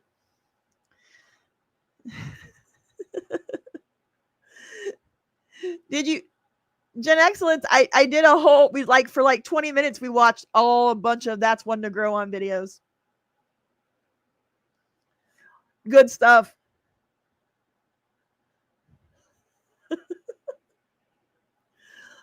Clear cola. You like clear cola? And they can do it right. I wouldn't consider Mr. Pibb a discount soda. It is the Coke version of Dr. Pepper, or the Coca-Cola Company's answer to Dr. Pepper. Even though Dr. Pepper is its own brand, its own thing.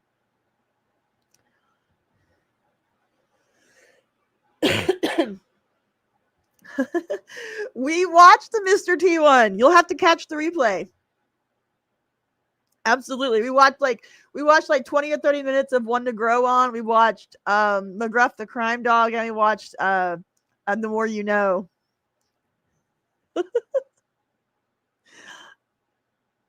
There's some more that I need to watch. We need to do some PSAs, some drug PSAs. We'll do that here in a minute. But I want to watch some old some old employee training videos because I'm weird. All new cola experience. A completely different kind of soft drink with a unique cola flavor. The clear choice for Pepsi, the consumer, and our customers. And the reasons are crystal clear. Crystal Pepsi is an important part of our total beverage inventory, and it's sweeping the nation. Why? Because I can't help it. It is what it is, Robert. Crystal Pepsi is a cola, and America loves the cola taste. For more than a century, generations of drinkers have consistently chosen a cola as the perfect drink.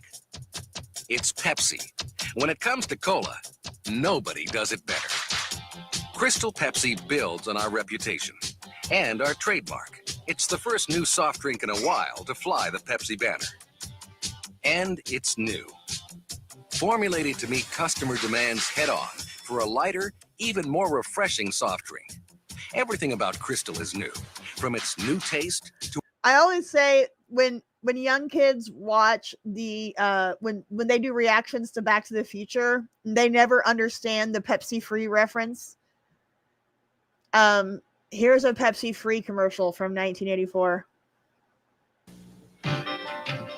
Getting this family to try a caffeine-free cola wasn't easy.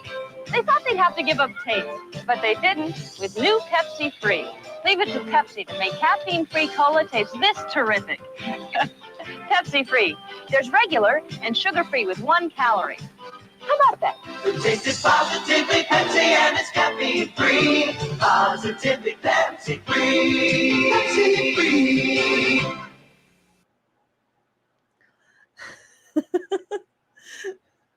There's more. But do you guys remember this commercial?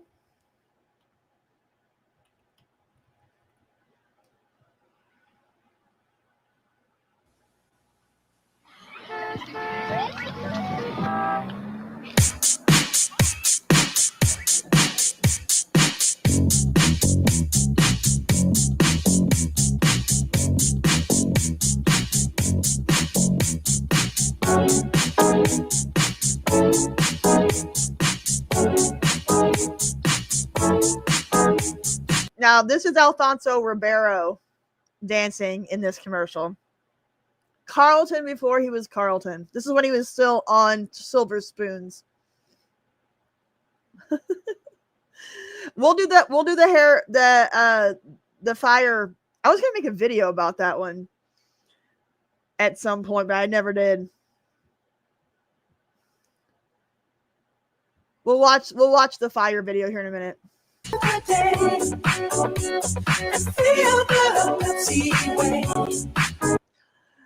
This is so good. Moonbeam. Hey, Nat, my 49th birthday is tomorrow. And yes, I do remember the Billie Jean Pepsi ad. Oh, that's great. Happy birthday. Really quick, while I'm thinking about it, I have a subscriber that sends me messages every once in a while, or will tweet at me on X.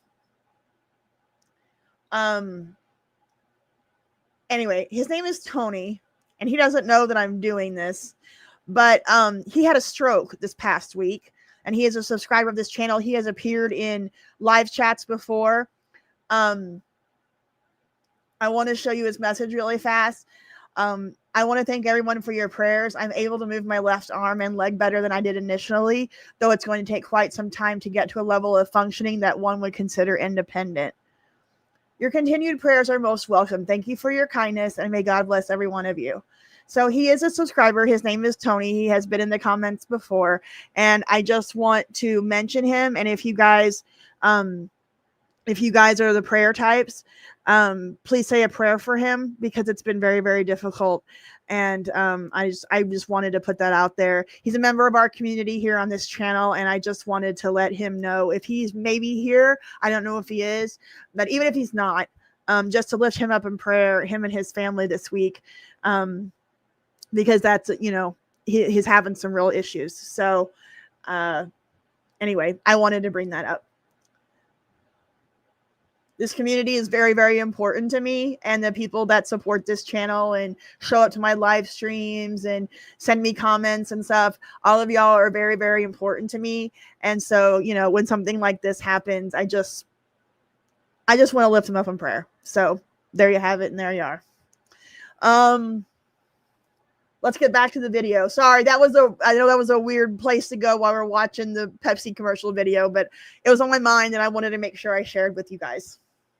It's the thrill of your day. It's feel the Pepsi way.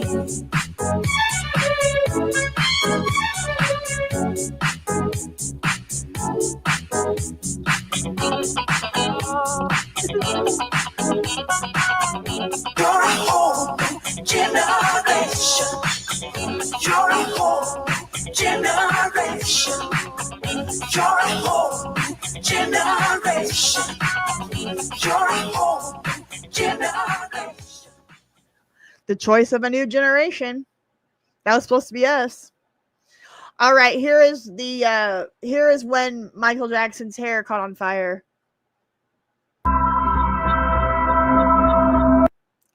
I'll turn the sound down on this.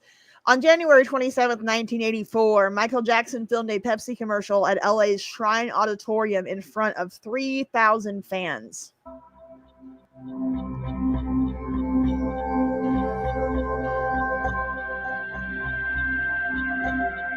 On the first take, the pyrotechnics exploded as planned.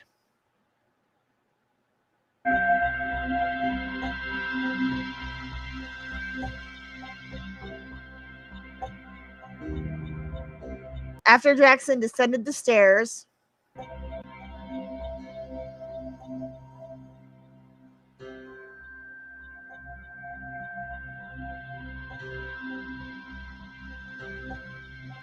it's coming.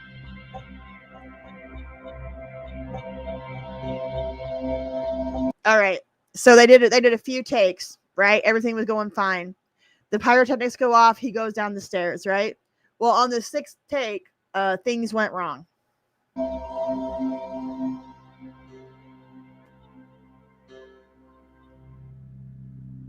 So the explosion went off too early on the sixth take.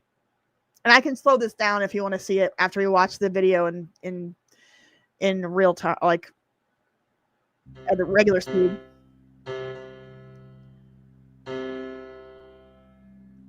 So you can see his, well, hold on. You can see it right here.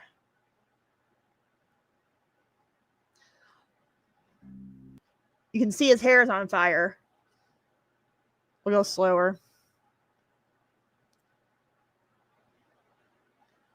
So I know it's kind of hard to see, but there you can see his hair is on fire right here, and he doesn't realize it yet. You see it? Now you can really see it.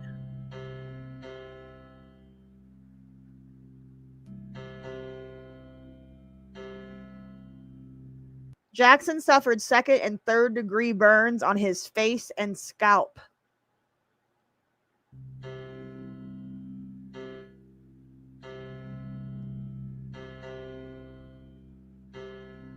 Oh my God, can you see it? Can you see his head? You can see it on, like, it burned his hair off, and you can see his scalp.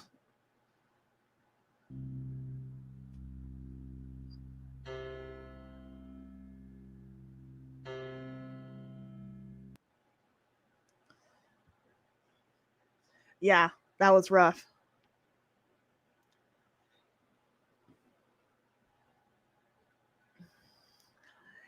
Yeah, this quite likely led to his dependence on painkillers and plastic surgery. That's a theory, and it's not a bad theory.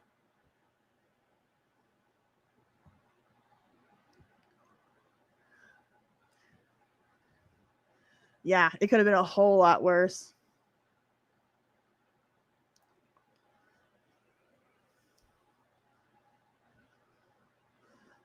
Yeah, he was probably in pain for the rest of his life. I mean, second and third degree burns on your face and your scalp, like, that's no joke. No joke at all. All right. Well, let's he had vitiligo with the changes. I think he had vitiligo if I'm not wrong. I don't know though. It's really sad. Talk about another one gone too soon. Both Michael Jackson and Prince, we lost in their 50s, which is insanity to me, but he did have vitiligo. Okay. All right. Well, I don't want to, be on a downer here. Let's do the last 20 or 30 minutes of this live stream with more fun things. I'm sure there's videos on New Coke. Let's see if there's a New Coke commercial on here. Here's the first New Coke commercial.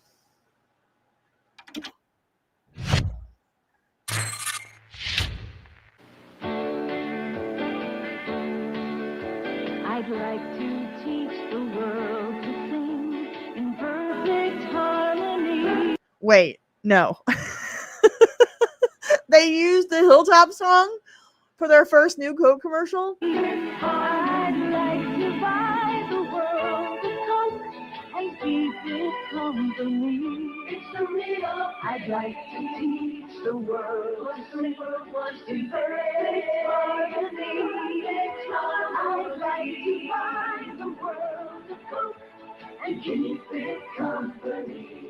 A hope, a dream, a Saturday night, a great new taste. It's the Coke raising your heights. Coke is just how you feel when you know it's for real. It's a kick, it's a hit, it's a Coke, Coke is it. I'd like to teach the world you see. The legend of New Coke is really great.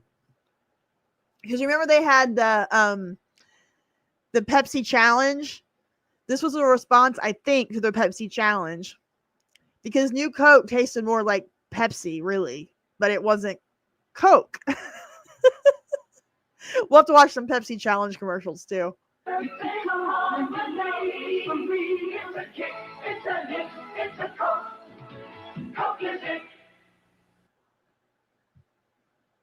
Let's watch this one. Recently, an independent research firm ran a taste test between Coke and Pepsi, and the taste more people chose was the taste of Coca-Cola. Yes, more people all across the country, when comparing Coke to Pepsi, chose the taste of Coke as the better taste. Let's look at it this way. We gave America a choice, and more people said Coke is it. It's a hit. It's a Coke. Coke is it. It lasted like 10 seconds. Oh, here's a news report from when they launched it. Death and taxes and the picture of George Washington on the dollar bill. Those are among the few constants in a changing world. But now another of those constants may be changing. Coca-Cola is about to announce what it calls the most significant development in its history. James McManus reports. The formula for Coca-Cola is called Merchandise 7X, a recipe so secret that it's locked inside this Atlanta bank vault, so successful that it's been tinkered with, but never dramatically changed in nearly 100 years. But tomorrow, Coca-Cola Company will tell a thirsty world it's putting a smoother, sweeter taste into the most instantly recognizable bottle in the world. This has got to be the boldest consumer products move of any kind, of any stripe. That's a bold move, Cotton. We'll see how it works out for them. Bold strategy. It's a bold strategy, Cotton. We'll see how it works out for them. Eve started to hand out apples. We started producing it today. This is the new Coca-Cola, already taste tested in Memphis, Tennessee. The new formula is also a secret, but it's essentially the same as the extremely popular Diet Coke, but sweetened with corn syrup. I believe it'll do for brand Coca-Cola what Diet Coca-Cola did for the diet market. Coke is still it, the nation's favorite, but the phenomenal success of Diet Coke and similar soft drinks has helped cut 2.5 points off Coke's market share in just 4 years. Well, 1 percentage point of market share in the soft drink industry is generally believed to be $250 million, approximately. What is it? I have no idea. Number 2 Pepsi Cola says Coke is merely trying to match Pepsi's success. These two products, Pepsi and Coke, have been going at it eyeball to eyeball. And in my view, the other guy just blinked. Coca-Cola is ready to launch a nationwide advertising blitz, and the company already has sent its bottlers a video pep rally in the War of the Colas. So let's let her rip. Let's land on the beaches and go all the way. It's a kick, it's a hit, it's a Coke. James McManus, CBS News, Atlanta. I've been to the Coca-Cola headquarters and museum in Atlanta. And at the end of the tour, they have this big room where it has all these different fountains, and it's Coke from around the world because the formula is different in every part of the world. I'm not what they, the sugar and the high fructose corn, all that. It's a different formula everywhere you go. And so you can taste them from all around the world. It was pretty gross. It was pretty gross. If you want Mexican Coke, if you live in the Midwest, you can find them at Dollar General. They're even in the fridges. They're nice and cold. You get the Coca-Cola with the real sugar. Yep, Mexican Coke is amazing. That's about the only one that competes with the United States. But I tried them in other parts of the world. It was like, ah. Let's watch some Pepsi Challenge commercials.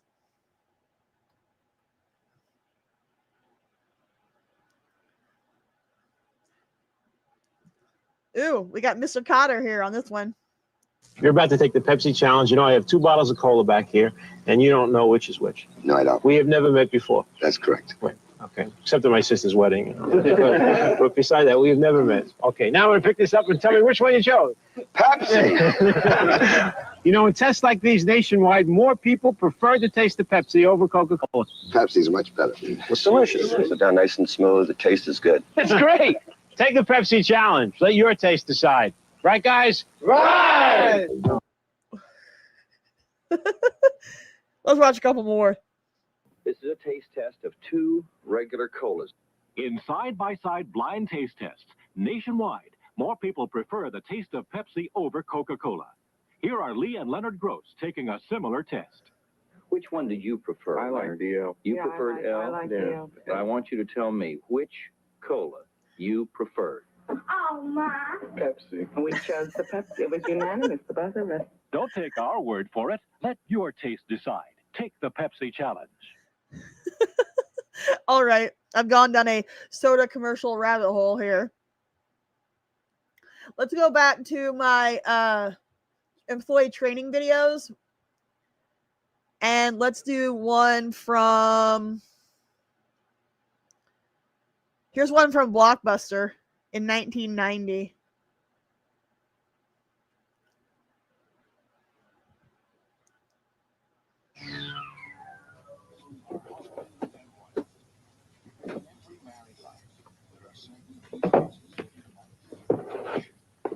What's for dinner tonight, sweetheart?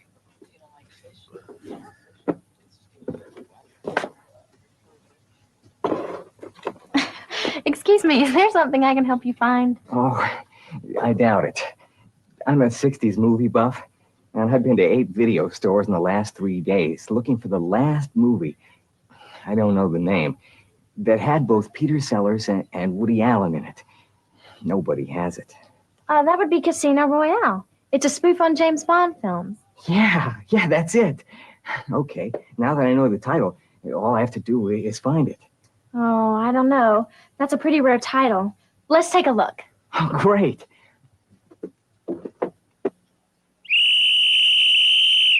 Buster, what's up? Blockbuster carries thousands of titles, but they're not all in every store. You could make this a lot easier on yourself, plus show your customers how to find almost any movie they're looking for. Got it? Got it. You got it? Where? No, I mean, I've got a great idea. Now, I worked at a lot of video stores in my life. Never a Blockbuster. But let me tell you, I knew where every movie was in that store. Even in the family videos that were like ginormous. I knew what movies we had and where they were. So this girl needs to get to learning Have you ever seen our gigantic catalog called Video Log? It's got every movie title that's on video. You mean there are more titles than what you have here? That's right. Come on, I'll show you.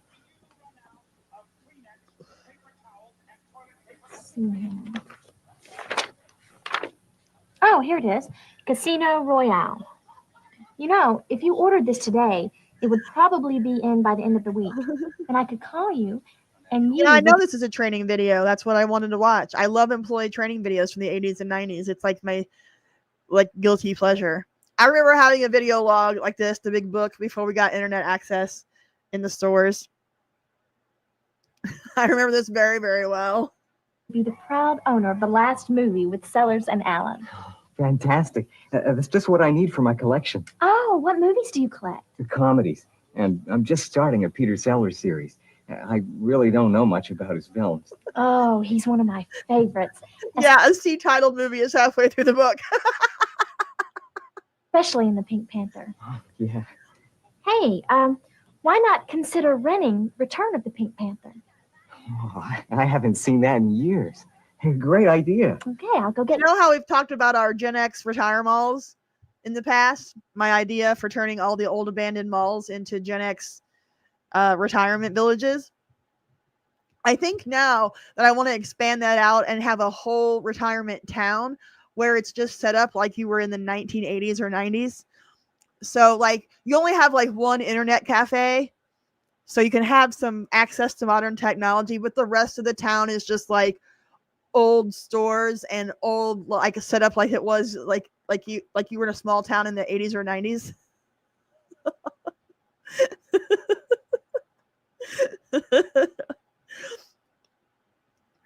Oh man. I know, right? Wouldn't it be fun? Just need to buy a town and turn it into an 80s town.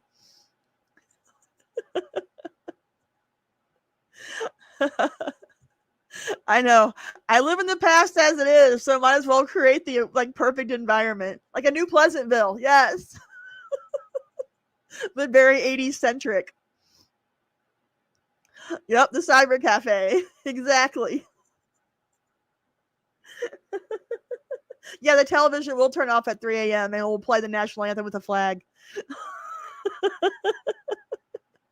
You could turn it into a vacation destination. Like you could make it a vacation place if you really wanted people from the outside to come in. It would be fun.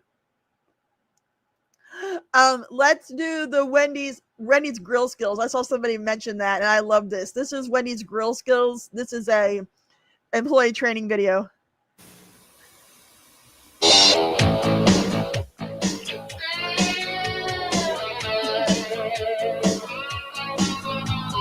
Grill skill.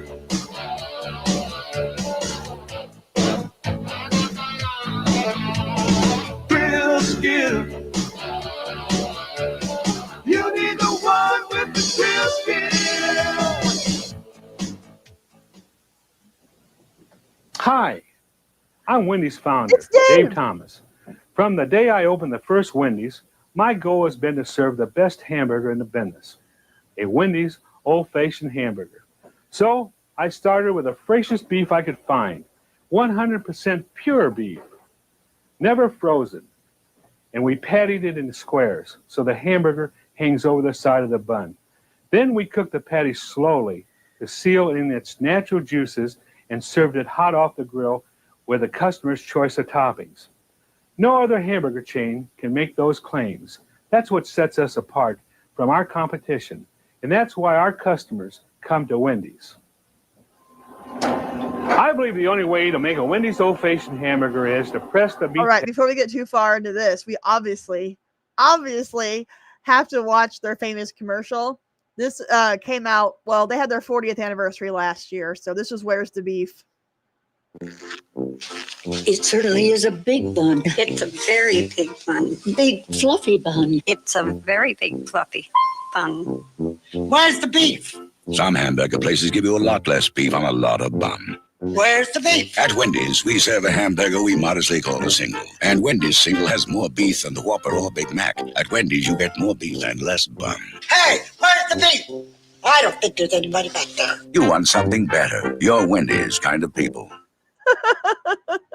So yeah, we had to watch this before we get into the grill skills.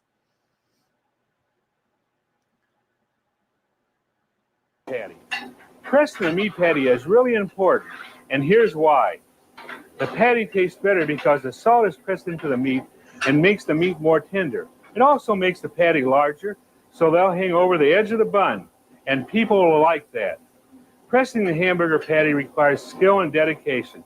You have to watch over the patties constantly as they cook. You should always serve a perfect Wendy's old-fashioned hamburger, the one that you would serve to your best friend. All right, let's get to the wraps. And while I play this, I'm going to go take another potty break. I'll be right back. You're familiar with the grill, but let me show you a few things you might not already know. The meat is here in the cold well, and the cheese is over here. Bun warmer up above keeps the buns warm and fresh. Remember, we serve 100% pure ground beef. It's patted into squares so that the meat hangs over the bun. Now, the tape I'm going to show you. Here's a crew guide and the grill training tape. Why don't you have a look at the tape first, and I'll check back with you in a few minutes. All right.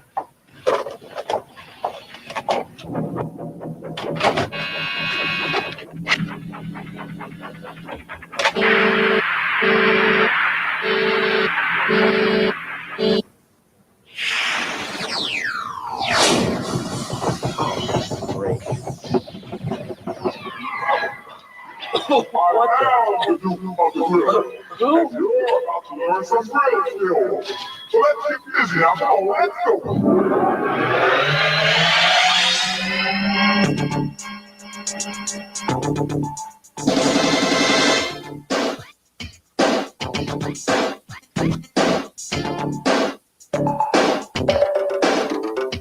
Now working the grill, Bill, it ain't so tough. But first of all, you got to check your stuff. Like a grill that's set at 250 with the meat and cheese that's ready to go. A towel to keep your station looking cool. But most of all, you got to have your tool. Are you with me now? Get ready. We're gonna lay them down.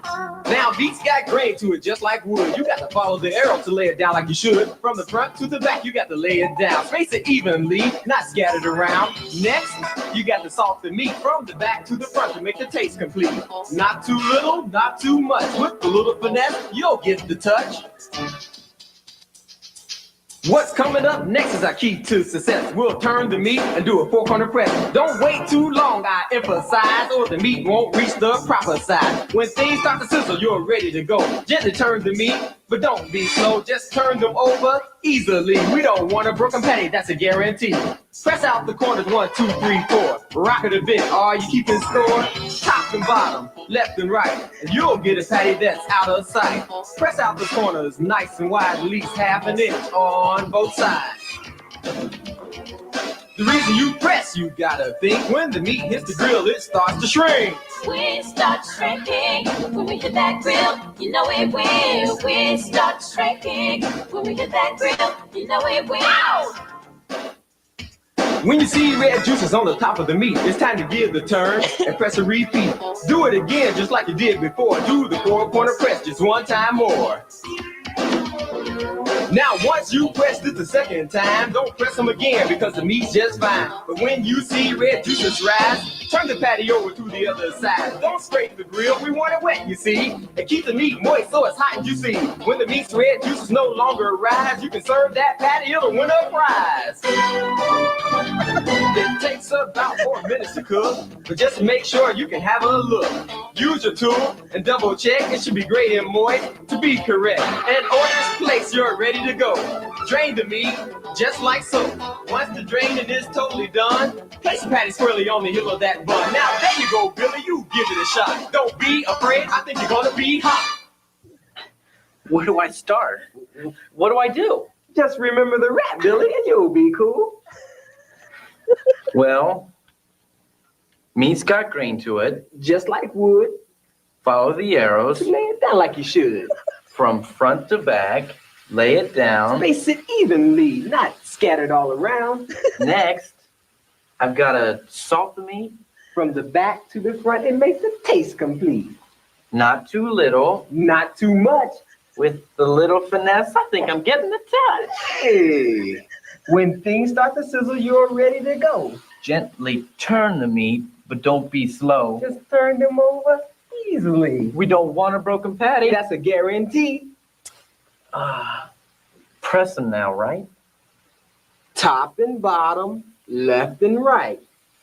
Press out the corners nice and wide, about half an inch on every side. Try choking up a bit on the spatula.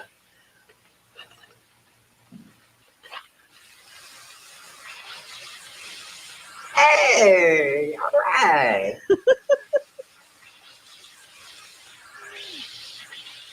Okay, what's next? Let me see. I've salted, turned, pressed. Oh yeah. When you see red juices on the top of the meat, it's time to give them a turn, then press a repeat. Do it again just like you did it before. Do the 4-corner press just one time more. I mean, not really. This all happened in one afternoon, right? You get like 1, maybe 2 days of training. I wish they would train people like this again. Serve that, Patty. It'll win a prize. It takes just about 4 minutes to cook. But just to make sure you can take a look. Use your tool to double check. It should be great and moist to be correct. Hey! When an order's placed, you're ready to go. Just drain the meat. Just like so. Then when all the draining's done, you can place a patty squarely on the heel of the bun. All right, Billy. That's good. You're getting it down just like I knew you would. But just to be sure, there's still some more. Here we go. A customer orders a single with cheese. Here's the way you do it if you wanna please. Lay down the cheese in a juicy spot, but don't leave it too long or it'll get too hot. Tool it up, lay it off on the meat. Do it right, keep it neat. Drain then serve on a bun just so. Don't touch it with your fingers, that's a big no-no. To make a double cheese for someone big and mean, use 2 full patties with the cheese in between. Don't melt the cheese, the patties have heat. Press them together and it's complete. Drain and serve like you did before, and you can handle any dude who walks through the door. If they don't want cheese in your doubles plain, don't press them together. Just drain. Only serve a great looking patty. Never serve a burger that's looking ratty. But if something goes wrong and your burger's not right, there's no need to get uptight. If the dry burnt, broken, or incomplete, that baby turns into chili meat. Don't serve that meat. You see, cause quality is our recipe. Put those patties in a chili pan and save them for all of our chili fans. But if they have cheese, then throw them away. That chili pan, yep. That's the next day's chili. Or to ruin our chili, our experts say. Always try to anticipate, think ahead, or you'll be too late. Whether busy or slow, one thing remains the same. Keep your meat in the stages, that's the name of the game. No less than 4, no more than 5. Stage of meat's important, and that's no doubt. Now your patties are hot and ready to go. Right in time with customer flow. Stage 1, I'm raw, you just laid me down. I'm stage 2 and I'm getting brown. You turn me and press me just one time, but there's 2 more stages before I'm fine. I'm stage 3, you press me twice, just 1 more stage before I'm nice. Stage 4, I'm hot, I should be done, looking good like I should so you can serve me, son. I'm stage 5 and I'm still alive, but serve me soon and don't be slow. I've only got 1 minute to go. The projection game is simple, you see, it's just common sense. That's the way it ought to be when you I see you guys talking about White Castle. No joke. For the first time in probably 20 years, I had White Castle today. I haven't eaten fast food in a long time. My dad's going through chemo, and today we had to go take him in to get his treatment. And on the way out, he's like, I really want some White Castle. So we went through the drive-thru and got a crave case, and I ate me a couple sliders. I couldn't believe it was no lie, it was way better than it should have been. Oh my god. Okay, we watched Grill Skills, but have you seen the cold drinks? This is one of my favorites. No, you can do it. Hold on.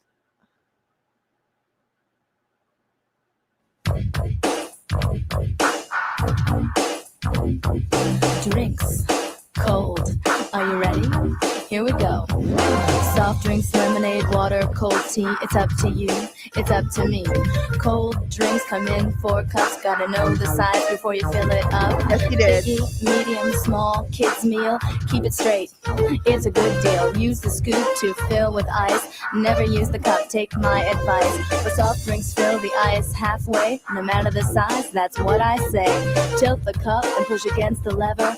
Keeps the foam down now. Isn't that clever?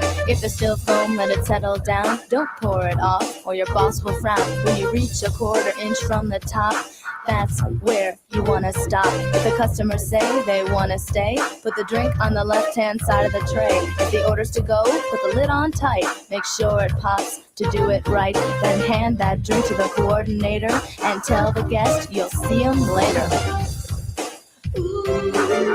Don't forget to smile when you serve cold drinks. Always say thank you to the guest.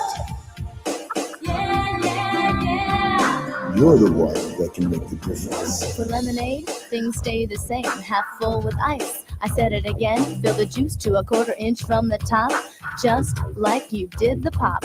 Water is a courtesy to our guests. Use a small cup, you know the rest. Now it's time to serve cold tea, but the ice is different. Listen carefully.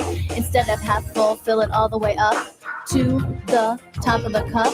Add the tea, and if they ask for lemon, put it here. Now that's a given. Cold drinks, that's all there is to it. Go ahead and try. I know you can do it.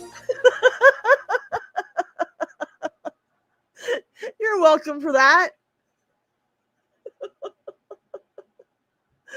Oh man, you gotta love it. Somebody said Terrell Terrell. This reminds me of the Super Bowl Shuffle. I agree. Let's watch it. One of my favorite things as a kid.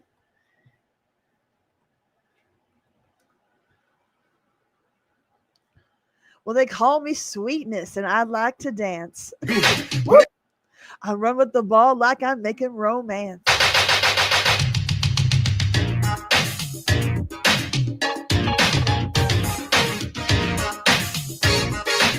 How much you want to bet this is copyrighted, so I got to be careful. This is the 40th anniversary this year of the Super Bowl Shuffle. I only know Mike Singletary and Walter Payton. Other than that, I don't know who's who. We are the Bears, shuffling crew, shuffling on down, doing it for you. We're so bad, we know we're good. Blowing your mind. Oh, the band, yeah. You know we're just strutting for fun, strutting our stuff for everyone.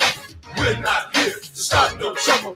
We're just here to be the Super Bowl Shuffle. Well, they call me Sweetness, and I like to dance. Running the ball is like making romance. We had the goal since training camp to give Chicago a Super Bowl champ. And we're not doing this because we're greedy. The Bears are doing it to feed the needy. We didn't come here to look for trouble. We just come here to do the Super Bowl Shuffle. This is Speedy Willie, and I'm world class. I like running, but I love to get the pass. Okay, hold on. I don't want to get in trouble. Yeah, okay. William Refrigerator Perry 72. Let's see. That's right. The Super Bowl was 2 days before the Challenger explosion. So we have McMahon, we have Perry, we have oh my god, Walter Payton. The Bears. Is this Willie Gault? Was that his name? I'm sorry if you're not a Bears fan. I'm sorry if you're a Packers fan. But we've got to watch it for the nostalgia of it all. The 80s of it all. Sweetness. That's right. I'm doing a sports movie video soon because I love sports movies. Well, it was for charity. I wonder if the Patriots did one too and they didn't get shown because they lost.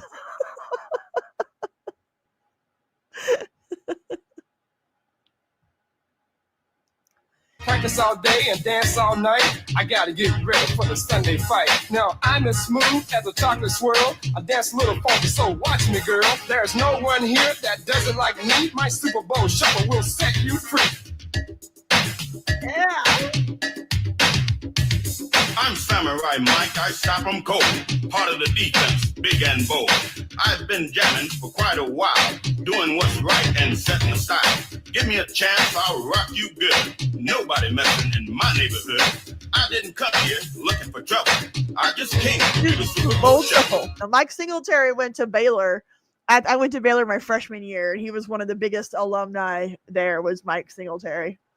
We are the Bears, shuffling crew, shuffling on down, doing it for you. We're so bad, we know we're good, blowing your mind like we knew we would. You know we're just strutting for fun, strutting our stuff for everyone. We're not here to start no trouble, we're just here in the Super Bowl shuffle. Uh-huh. Uh-huh. Uh-huh. I want to know who choreographed this. I'm going to Google that while we watch.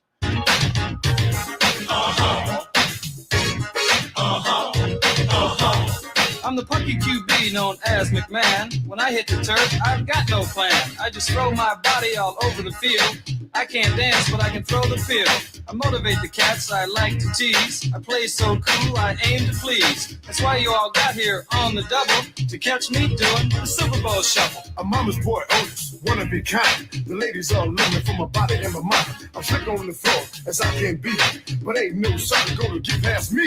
Some guys are jealous of my style and class. That's why. All right, this is what Google says. The Super Bowl shuffle wasn't a professionally choreographed video, but rather a spontaneous creation. The song and dance were done by the 1985 Chicago Bears team, who decided to make a video on their own time using the facilities at the Park West Theater. The choreography was essentially the players' own interpretations of a shuffled dance move, along with their own singing and dancing.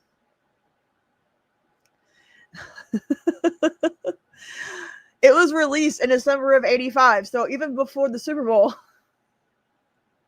on Chicago-based Red Label Records. The song peaked at number 41 on the U.S. Billboard Hot 100 charts and earned a Grammy nomination for the Best R&B Performance by a Duo or Group with Vocals in 1987. And there you go. Holy, it says the 1985 Chicago Bears were the second sports team to have their own music video after the 1985 Seattle Seahawks had made one earlier in the season. Over $300,000 in profits from the song and video were donated to the Chicago Community Trust to help Chicago families in need with clothing, shelter, and food. The video was taped at Park West, a Chicago nightclub, the morning after the Bears' only loss of the 1985 season, 38-24 to the Miami Dolphins on Monday Night Football on December 2nd, 1985. Jim McMahon and Walter Payton refused to participate in the video shoot, thinking it would be better to release the song and video after the season was complete. However, the team was insistent on releasing the song and video shortly after, so the video was filmed with the remaining players. Payton and McMahon both filmed their segments separately a week later at the Bears practice facility after practice, and those segments were interspersed into the video prior to release. There you go. Some end up on that. I didn't come here looking for trouble. I'm just getting down to the Super Bowl shuffle.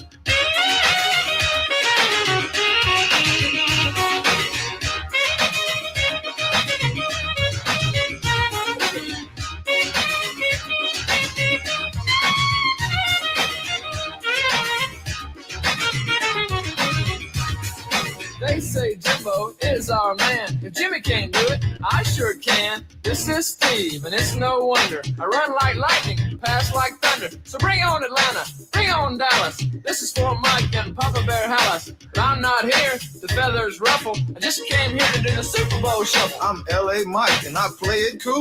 They don't sneak by me cause I'm no fool. I fly on the field and get on down. Everybody knows I don't mess around. I can break them, shake them any time of day. I like to steal it and make them pay. So please don't try to beat my hustle, cause I'm just here to do the Super Bowl shuffle. We are the best shuffling crew, shuffling on down, doing it for you. We're so bad, you know we're good. Blowing your mind like we knew we would. You know we're just strutting for fun, strutting our stuff for everyone. We're not here to start no trouble. We're just here to do the Super Bowl shuffle. The sack man's coming. I mean, man, Dent is a quarterback slow. He's gonna get bent. We stop the run. I wonder who wrote these. I wonder if they each wrote their own little verse or if somebody wrote this out for them. We'll do the Mets 86 one next. However, as a Cardinal fan, a lifelong Cardinal fan, it pains me. The Mets in 86 were one of our biggest rivals. We stop the bed. I like to jump guys on there. We love to play for the world best fan. You better start making the Super Bowl plan. But don't get ready or go through any trouble unless you practice the Super Bowl shuffle. It's Gary here, and I'm Mr. Clean. They call me Hitman. Don't know what they mean. They throw it long and watch me run. I'm on my... Well, if they didn't write their own verses, who wrote them? I mean, it was their idea to do the video, their idea to shoot it, their idea to dance around and do all this. So who wrote the verses? And one-on-one. Buddies, guys, cover it down to the bone. That's why they call us the 46 zone. Come on, everybody, let's scream and yell. We're gonna do the shuffle, then ring your bell. You're looking at the fridge, I'm the rookie. I may be large, but I'm no dumb cookie. You see me hit, you see me run. When I kick and pass, we'll have more fun. I can dance, you will see. The others, they all learn from me. I didn't come here looking for trouble. I just came to do the Super Bowl shuffle. All right, it's about over. Time to see the saxophone part.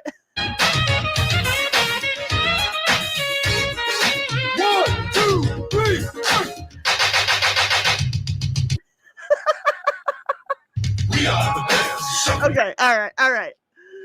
Let's do the Let's Go Mets music video from 86. 3 more cards left.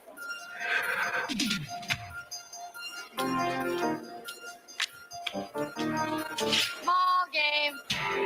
Why'd you lose all our cards? I tried my best. Well, you lost all our cards. Kid's good. Go ahead, Doc. Yes. Good call. Do it.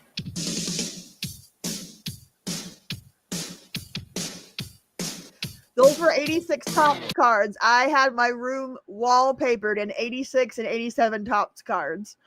I was a really big baseball fan in the 80s.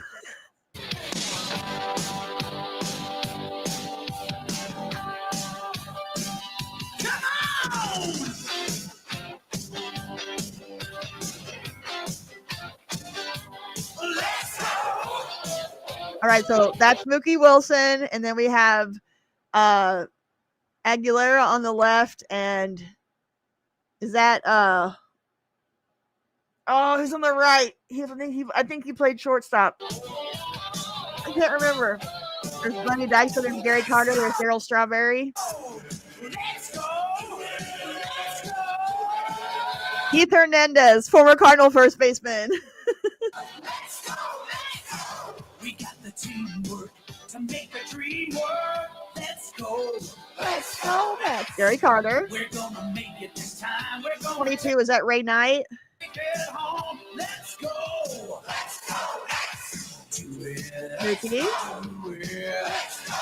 Make it happen. Oh, that was Tommy Herr at second base for the Cardinals. He was one of my first. Ron Darling, thank you. And Howard Johnson. Okay. Oh my God. I was such a Tommy Herr was one of my first Cardinal crushes. Loved Tommy Herr. Now it's been 40 years since I watched these guys play, so it might take me a second to remember their names. That was Roger McDowell. He was the closer. from the bullpen, right? Let's band, let's go. Go Mets. There's Ron Darling. That's Lenny Dykstra right there, probably on cocaine at the time. There's Daryl Strawberry back there, number 18. Mets here, all your Mets here, let's go. Let's go, Mets. Bring it home. Do it. Bring it home. Bring it home.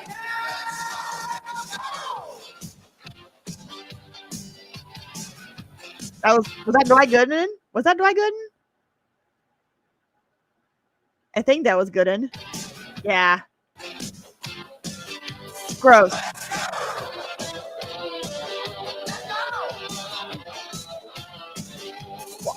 Wally Backman. That was the guy I was trying to think of his name. Make it happen. There's no stopping us now. We're gonna do it again. It's not a question of how. It's just a matter. It's just a matter. It's just a matter of when. Yeah, Strawberry was on coke as well. If you got, there's a really good video out there about Doc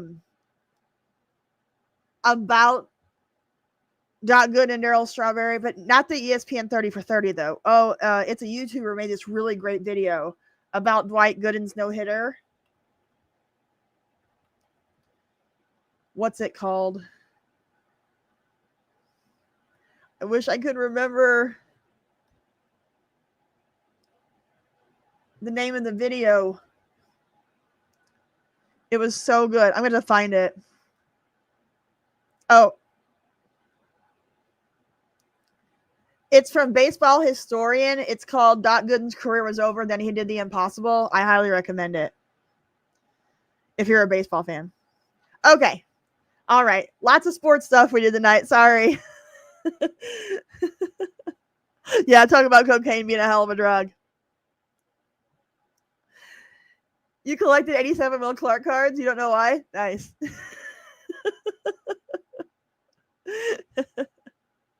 Yeah. Gooden could have been one of the best pitchers ever. He really got into the drug life. Yeah, everybody in this video is high on cocaine. That is correct.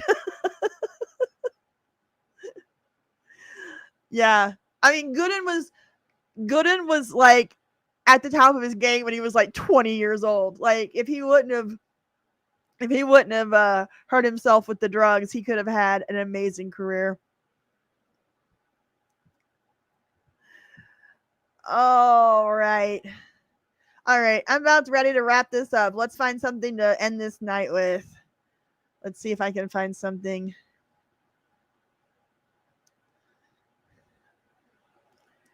Find something good. Oh, here's a video that was posted on X. It's called I Wish the World Would Go Back to the 80s. So let's end the night on this one.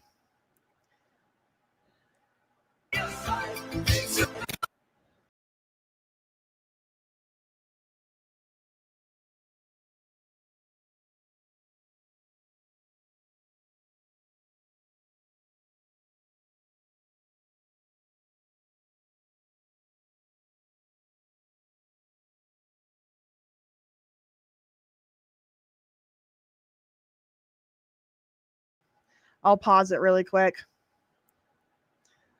But yeah, I wish the world could go back to the 80s. Let's see. We started off with Top Gun. Then we had Dirty Dancing. Then we had Back to the Future. Then we had Take on Me from Aha. Pretty Woman. Technically the 90s. Same with Dead Poets Society, but I'll allow it. Rick Astley, we just got Rick rolled. Ghostbusters. Live Aid, Freddie Mercury and Queen. Madonna. Flashdance. Raiders of the Lost Ark. E.T. Cocktail. Let's go from there. Oh, wait. We went a little bit farther. Terminator. Wham. The Shining. The Untouchables.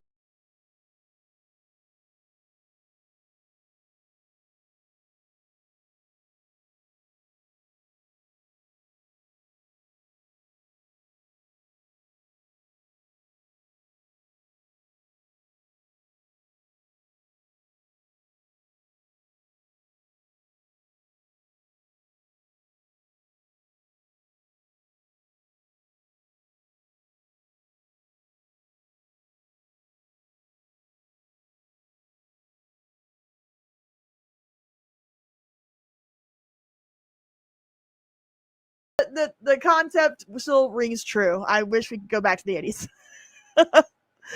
There we go. Dire Straits.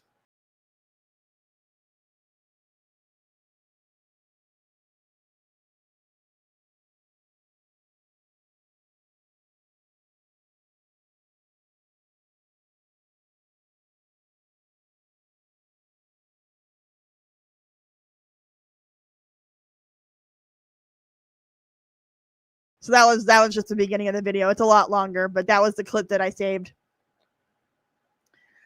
All right, guys. I think that's going to be it for me tonight. I had a great time. This was a lot of fun. We watched some really, really fun stuff.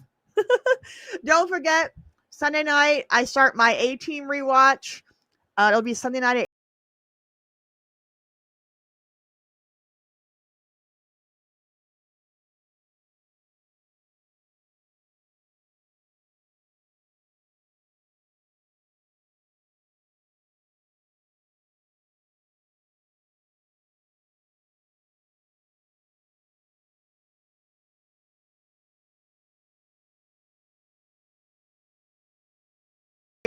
our 80s TV theme song tier list. And then I will have another video out very soon on the best 1980s made for TV movies. Thank you guys so very, very, very much. The teeth are feeling better. I still